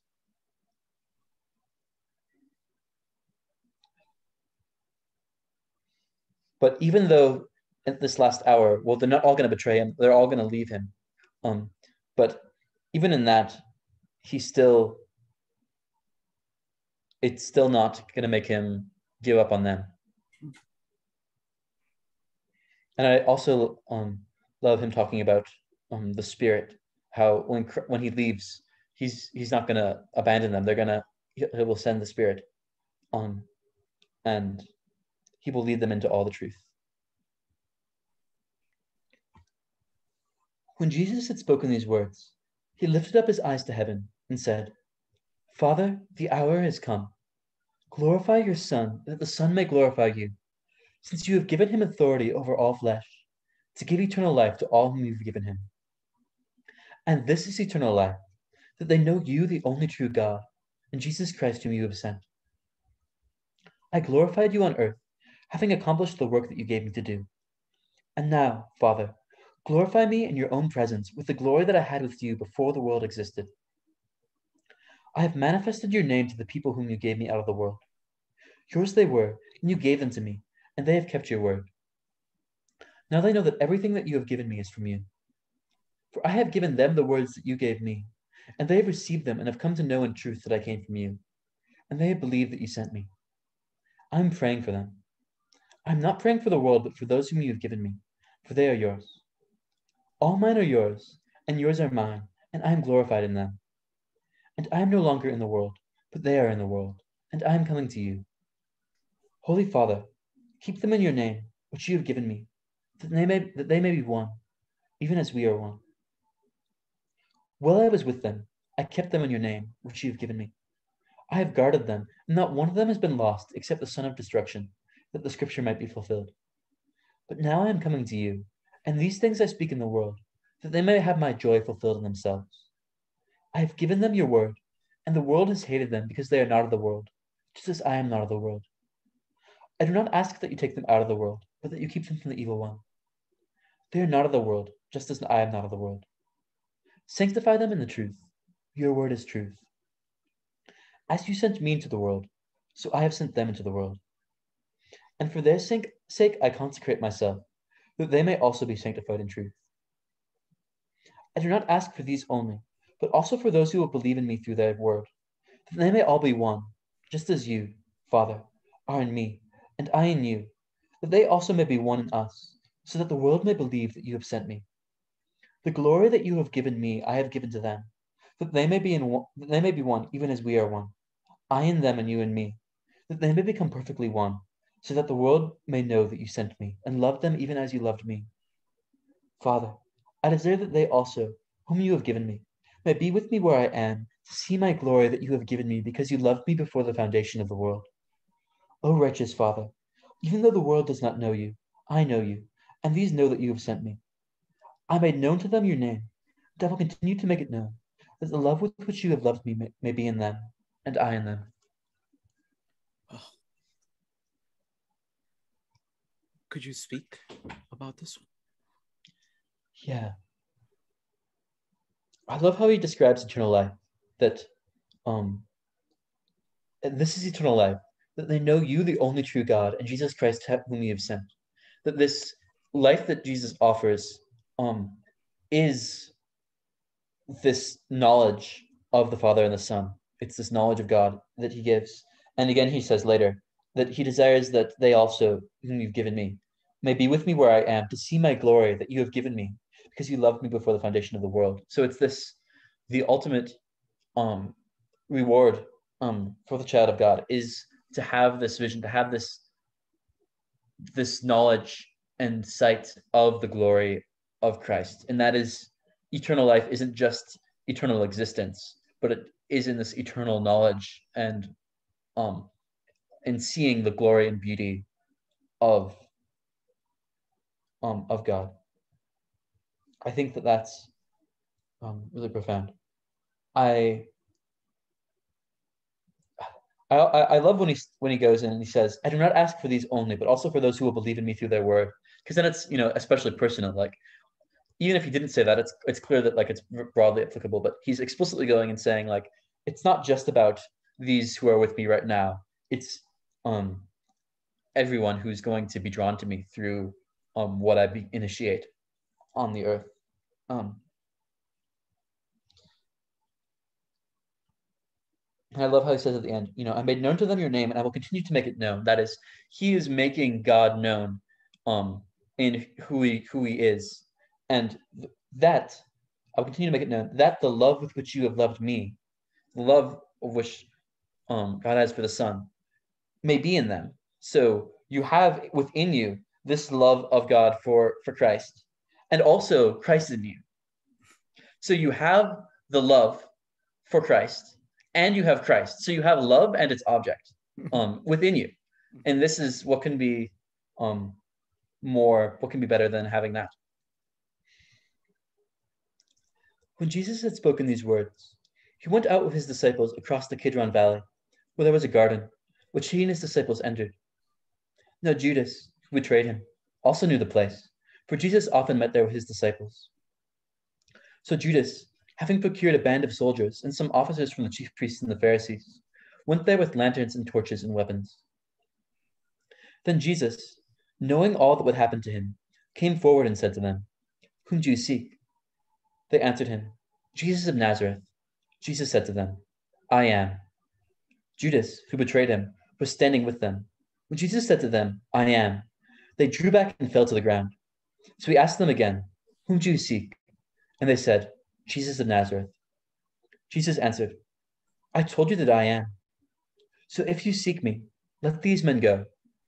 This was to fulfill the word that he had spoken. "Of those whom you gave me, I have lost not one." Then Simon Peter, having drawn a sword, cut it and struck off the high priest's servant and cut off his right ear. The servant's name was Malchus. So Jesus said to Peter, "Put your sword into its sheath. Shall I not drink the cup that the Father has given me?" So the band of soldiers and their captain and the officers of the Jews arrested Jesus and bound him. First they led him to Annas, for he was the father-in-law of Caiaphas, who was the high priest that year. It was Caiaphas who had advised the Jews that it would be expedient that one man should die for the people.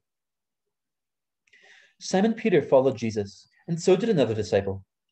Since that disciple was known to the high priest, he entered with Jesus into the court of the high priest. But Peter stood outside the door. So the other disciple, who was known to the high priest, went out and spoke to the servant girl who kept watch at the door, and brought Peter in. The servant girl at the door said to Peter, You also are not one of this man's disciples, are you? He said, I am not. Now the servants and officers had made a charcoal fire because it was cold, and they were standing and warming themselves. Peter also was with them, standing and warming himself. The high priest then questioned Jesus about his disciples and his teaching. Jesus answered him, I have spoken openly to the world. I have always taught in synagogues and in the temple, where all the Jews come together. I have said nothing in secret. Why do you ask me? Ask those who have heard what I said to them. They know what I said. When he had said these things, one of the officers standing by struck Jesus with his hand, saying, Is that how you answer the high priest? Jesus answered him, If what I said is wrong, bear witness about the wrong. But if what I say is right, why do you strike me? Annas then sent him bound to Caiaphas the high priest. Now Simon Peter was standing and warming himself. So they said to him, You also are not one of his disciples, are you? He denied it and said, I am not. One of the servants of the high priest, a relative of the man whose ears Peter had cut off, asked, Did I not see you in the garden with him? Peter again denied it, and at once a rooster crowed. Then they led Jesus from the house of Caiaphas to the governor's headquarters. It was early morning. They themselves did not enter the governor's headquarters, so that they would not be defiled, but could eat the Passover. So Pilate went out to them and said, What accusation do you bring against this man? They answered him, If this man were not doing evil, we would have not delivered him over to you. Pilate said to them, Take him yourselves and judge him by your own law. The Jews said to him, It is not lawful for us to put anyone to death.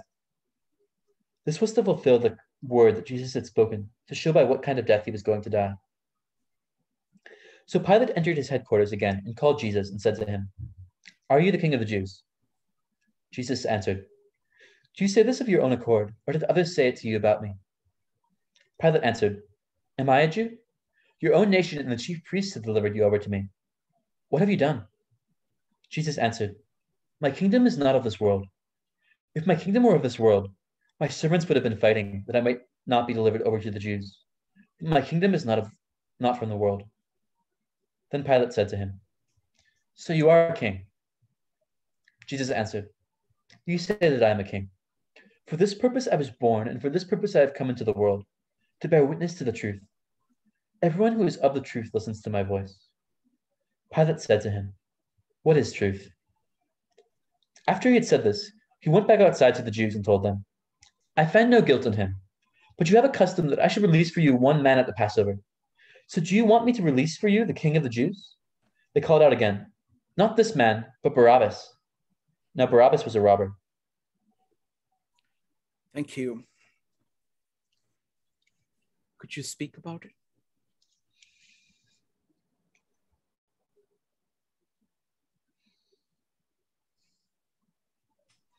See in the juxtaposition of Peter's unfaithfulness and Christ's faithfulness, it kind of points to the things that are true about any of Christ's disciples, that they're all, unworthy, and that Christ is coming to save even such.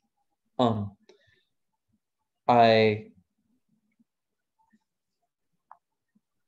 he talks with Pilate, and is asked about, is he a king? Presumably because, are you like a threat to like Caesar? Are you a revolutionary? Are you someone who's trying to bring back the kingdom in Israel? And Jesus talks that his kingdom's not of this world. And if it was, I would have been fighting. And I believe if Jesus was fighting, he could definitely win. But it's his intention is this spiritual kingdom which he's beginning to build amongst his disciples, that is going to expand. And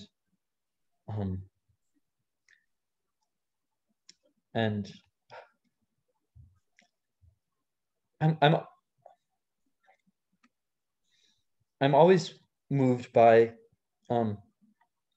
the indignities that Jesus suffers when he's struck, and all the things that are to happen to him here, as he starts, as his suffering is occurring, and how, just as he says to Pilate, if my kingdom was of this world, I would have been fighting. It's precisely what happens earlier, where he tells Peter, put your sword away. And his disciples are all so confused because he's giving them how to fight. And they all flee because they don't know what he's about. Then Pilate took Jesus and flogged him. And the soldiers twisted together a crown of thorns and put it on his head and arrayed him in a purple robe. They came up to him, saying, "Hail, King of the Jews," and struck him with their hands. Pilate went out again and said to them, "See, I am bringing him out to you that you may know that I find no guilt in him." So Jesus came out, wearing the crown of thorns and the purple robe. Pilate said to them, "Behold the man."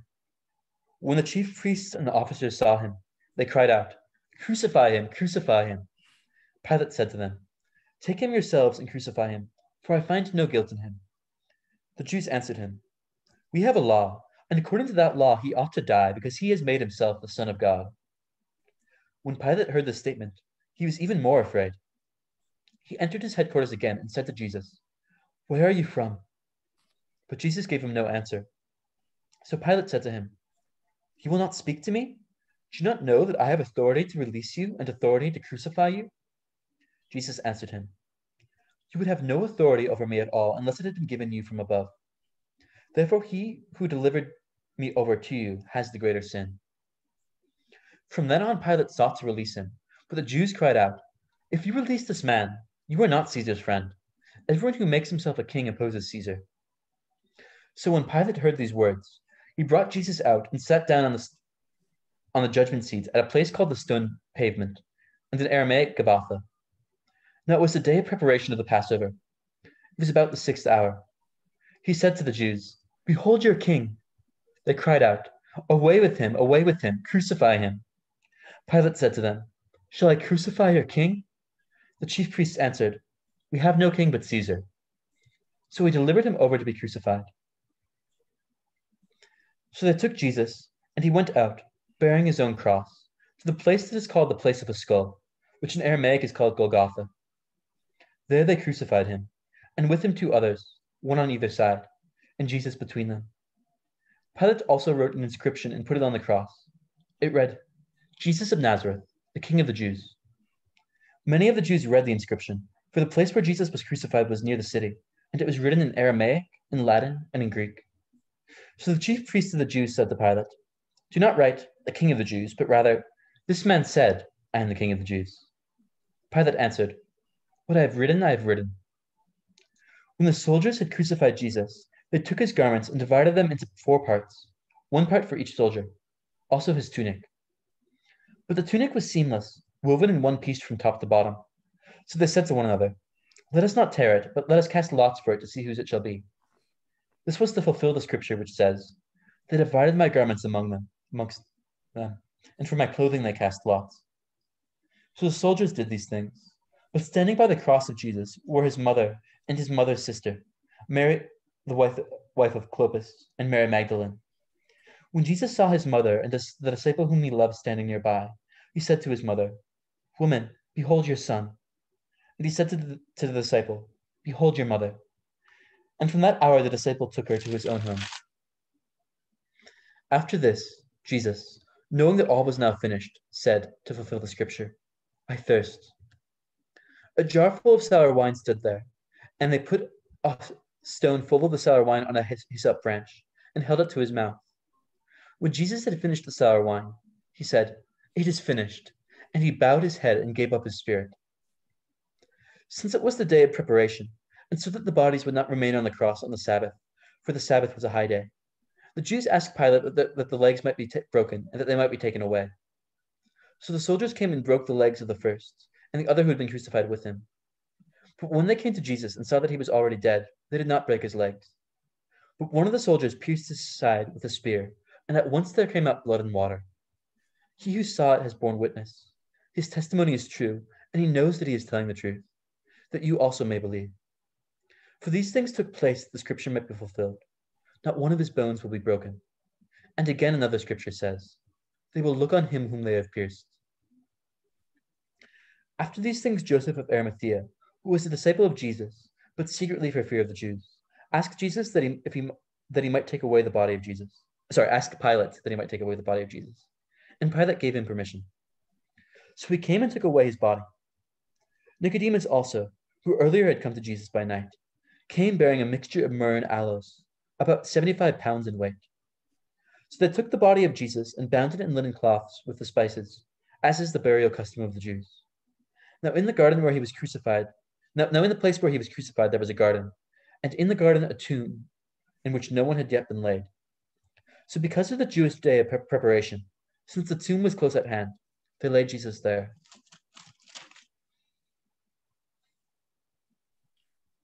Thank you. Could you please speak a little bit about this? As much as you want.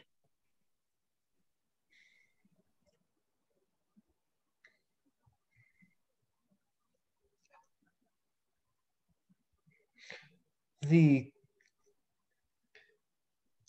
say that he should die because he's making himself the Son of God.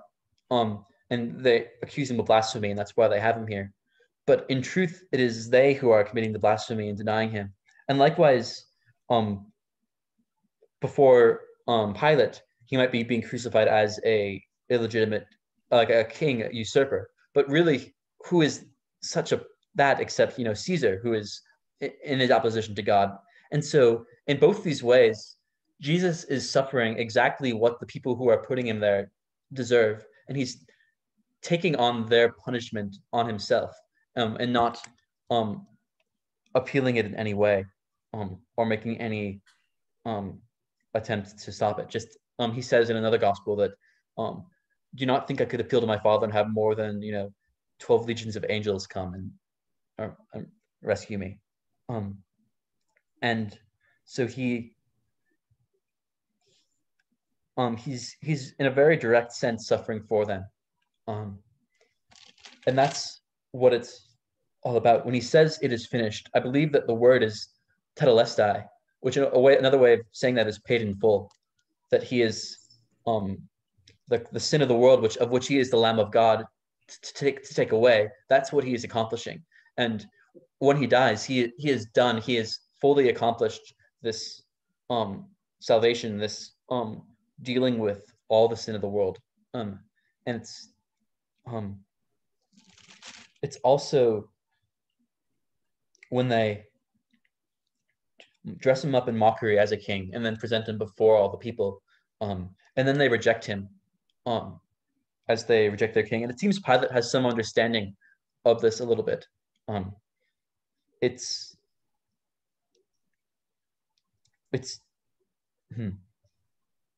beautiful how even after that, forgiveness is offered to all of those people. Just like in another gospel, they actually, some of the people say, his blood be on us and our children. And this is almost a curse on themselves. And what does Peter say in Acts? He says, the promise is for you and for your children and for all who are far off, and for those who are near. That when they, again, this isn't in John, but I think it kind of connects here to this, they're rejecting the king and getting forgiveness after. That they're saying his blood be on our children. They don't really know what that means, that his blood is actually this cleansing thing. And it's also, there's a lot of this in the Bible, in the Gospels, where earlier, the high priest is saying it's better for one to die for the people than that the whole nation should perish. And he thinks he's just talking about, well, if Jesus keeps doing these things, Rome's going to crush us. But what he's saying also has the spiritual meaning that it's about Christ's death accomplishing this. I also love that even when he is suffering this way, in the thick of it, dealing with sin, his mother and his disciple are standing nearby, and he's not going to be there to help his mother. And he says, "Woman, behold your son." And he says to the disciple, "Behold your mother," establishing that connection between them, that is how she's going to be provided for.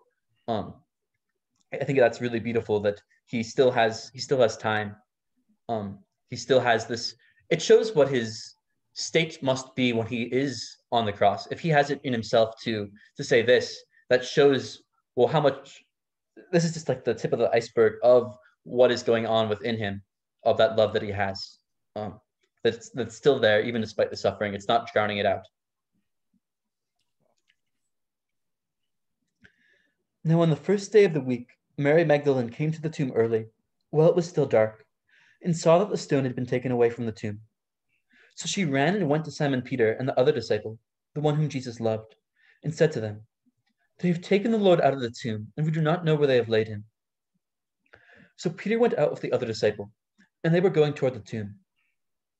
Both of them were running together, but the other disciple outran Peter and reached the tomb first. And stooping to look in, he saw the linen cloths lying there, but he did not go in. Then Simon Peter came, following him, and went into the tomb. He saw the linen cloths lying there, and the face cloth, which had been on Jesus' head, not lying with the linen cloths, but folded up in a place by itself. Then the other disciple, who reached the tomb first, also went in, and he saw and believed. For as of yet they did not understand the scripture, that he must rise from the dead. Then the disciples went back to their homes. But Mary stood weeping beside the tomb, and as she wept, she stooped to look into the tomb. And she saw two angels in white, sitting where the body of Jesus had lain, one at the head and one at the feet. They said to her, "Woman, why are you weeping?" She said to them, "They have taken away my Lord, and I do not know where they have laid him." Having said this, she turned around and saw Jesus standing, but she did not know that it was Jesus. Jesus said to her, "Woman, why are you weeping? Who are you seeking?" Supposing him to be the gardener, she said to him, "Sir, if you have carried him away, tell me where you have laid him, and I will take him away." Jesus said to her, "Mary." She turned and said to him in Aramaic, "Rabboni," which means teacher. Jesus said to her, "Do not cling to me, for I have not yet ascended to the Father, but go to my brothers and say to them, I am ascending to my Father and your Father, to my God and your God." Mary Magdalene went and announced to the disciples, "I have seen the Lord," and that he had said these things to her. On the evening of that day, the first day of the week, the doors being locked because of where the disciples were for fear of the Jews, Jesus came and stood among them and said to them, "Peace be with you." When he had said this, he showed them his hands and his side. Then the disciples were glad when they saw the Lord. Jesus said to them, "Peace be with you. As the Father has sent me, even so I am sending you." And when he had said this, he breathed on them and said to them, "Receive the Holy Spirit. If you forgive the sins of any, they are forgiven. If you withhold forgiveness from any, it is withheld." Now Thomas, one of the 12, called the twin, was not with them when Jesus came. So the other disciples told him, "When we have seen the Lord." But he said to them, "Unless I see in his hands the marks of the nails, and place my finger into the mark of the nails, and place my hand into his side, I will never believe." 8 days later, his disciples were inside again, and Thomas was with them. Although the doors were locked, Jesus came and stood among them, and said, "Peace be with you." Then he said to Thomas, "Put your finger here and see my hands, and put out your hand and place it into my side. Do not disbelieve, but believe." Thomas answered him, "My Lord and my God." Jesus said to him, "Have you believed because you have seen me? Blessed are those who have not seen and yet have believed." Now Jesus did many other signs in the presence of his disciples, which are not written in this book. But these are written so that you may believe that Jesus is the Christ, the Son of God, and that by believing you may have life in his name. Thank you. Could you speak about this?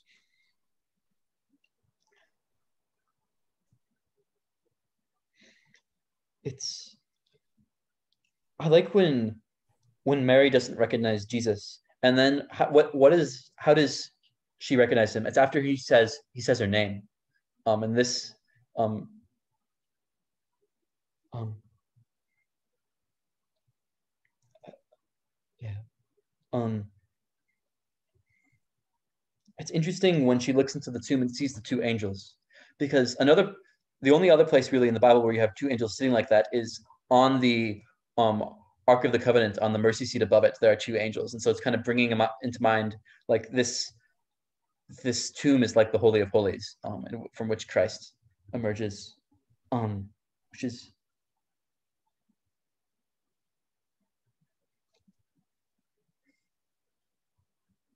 I really like Jesus's interaction with Thomas. Um,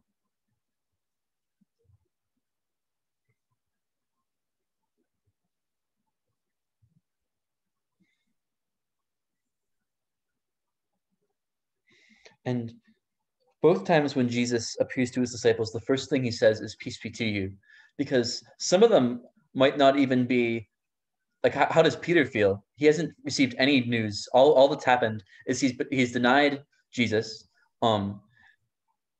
and Jesus died, and what does that mean for me? Am I like Judas? But Jesus comes with peace, first, and establishes that love is still there, that friendship is not gone. After this, Jesus revealed himself again to the disciples by the Sea of Tiberias, and he revealed himself in this way. Simon Peter, Thomas, called the twin, Nathanael of Cana in Galilee, the sons of Zebedee, and two others of his disciples were together.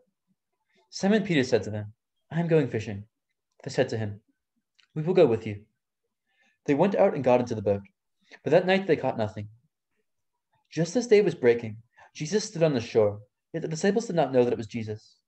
Jesus said to them, "Children, do you have any fish?" They answered him, "No." He said to them, "Cast the net on the right side of the boat, and you will find some." So they cast it, and now they were not able to haul it in because of the quantity of fish. That disciple whom Jesus loved therefore said to Peter, "It is the Lord." When Simon Peter heard it was the Lord, he put on his outer garment, for he was stripped for work, and threw himself into the sea. The other disciples came in the boat, dragging the net full of fish, for they were not far from the land, but about 100 yards off. When they got out on land, they saw a charcoal fire in place, with fish laid on it and bread. Jesus said to them, "Bring some of the fish that you have just caught." So Simon Peter went aboard and hauled the net ashore, full of large fish, 153 of them. And although there were so many, the net was not torn. Jesus said to them, "Come and have breakfast." Then none of the disciples dared ask him, "Who are you?" They knew it was the Lord. Jesus came and took the bread and gave it to them, and so with the fish. This was now the third time that Jesus was revealed to the disciples after he was raised from the dead. When they had finished breakfast, Jesus said to Simon Peter, "Simon, the son of John, do you love me more than these?" He said to him, "Yes, Lord, you know that I love you." He said to him, "Feed my lambs." He said to him a second time, "Simon, son of John, do you love me?" He said to him, "Yes, Lord, you know that I love you." He said to him, "Tend my sheep." He said to him the third time, "Simon, son of John, do you love me?" Peter was grieved because he said to him the third time, "Do you love me?" And he said to him, "Lord, you know everything. You know that I love you." Jesus said to him, "Feed my sheep. Truly, truly, I say to you, when you were young, you used to dress yourself and walk wherever you wanted. But when you are old, you will stretch out your hands, and another will dress you and carry you where you do not want to go." This he said to show by what kind of death he was to glorify God. And after saying this, he said to him, "Follow me." Peter turned and saw the disciple whom Jesus loved following them, the one who had been reclining at table close to him, and said, "Lord, who is it that is going to betray you?"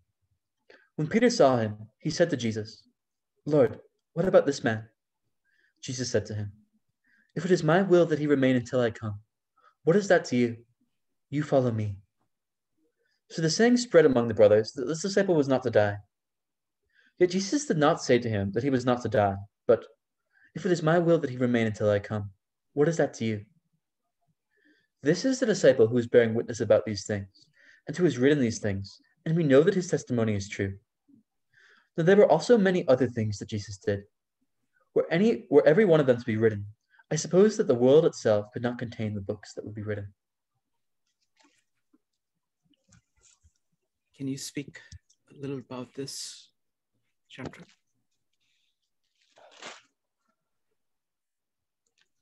I love Jesus' interaction with Peter here. How before Peter had betrayed Jesus or denied Jesus 3 times, and now Jesus kind of gives him a chance to both, he brings that to mind, but also kind of gives a way to almost undo that, in asking him 3 times, does he love him? It's gotta hurt a lot to be Peter here, because it's bringing that up, and it makes you like to have that kind of put into question like that. But at the same time, it gives him a chance to reaffirm that which he's denied. And Jesus says to him, after he says that he loves him, to feed my lambs, about Peter being playing such a role in the early church. And then he says at the end, when you were young, you used to dress yourself and walk wherever you want, but when you're old, you will stretch out your hands, which is referring to the same sort of death. And then he says, follow me, which of course, following Jesus here, it means living the way he did, dying the way he died, almost. And saying this to Peter is showing that if Peter's going to die in this way, he's going to be dying for Christ, which means that he's not going to be denying him in that case. And so it must be reassuring that the final word on how Peter relates to Christ isn't his denial of him.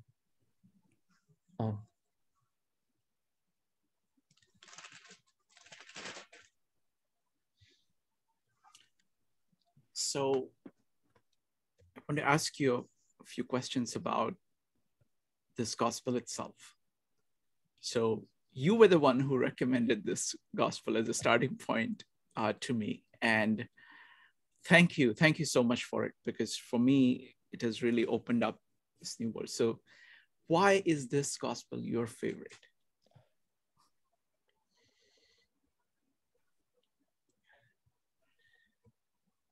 I feel like the fact that it shows who Jesus is right away reflects in how it goes about presenting him. It's not something that comes out more and more, but it's already fully visible. And so you get lots of very clear statements from Christ about how he relates to the Father. And I feel like there's so much dialogue of Jesus here, which I just really, really love. It's a really simple gospel. Anyone can understand the basics of it, but there's so much depth to it. Anything else you would like to add about Gospel of John?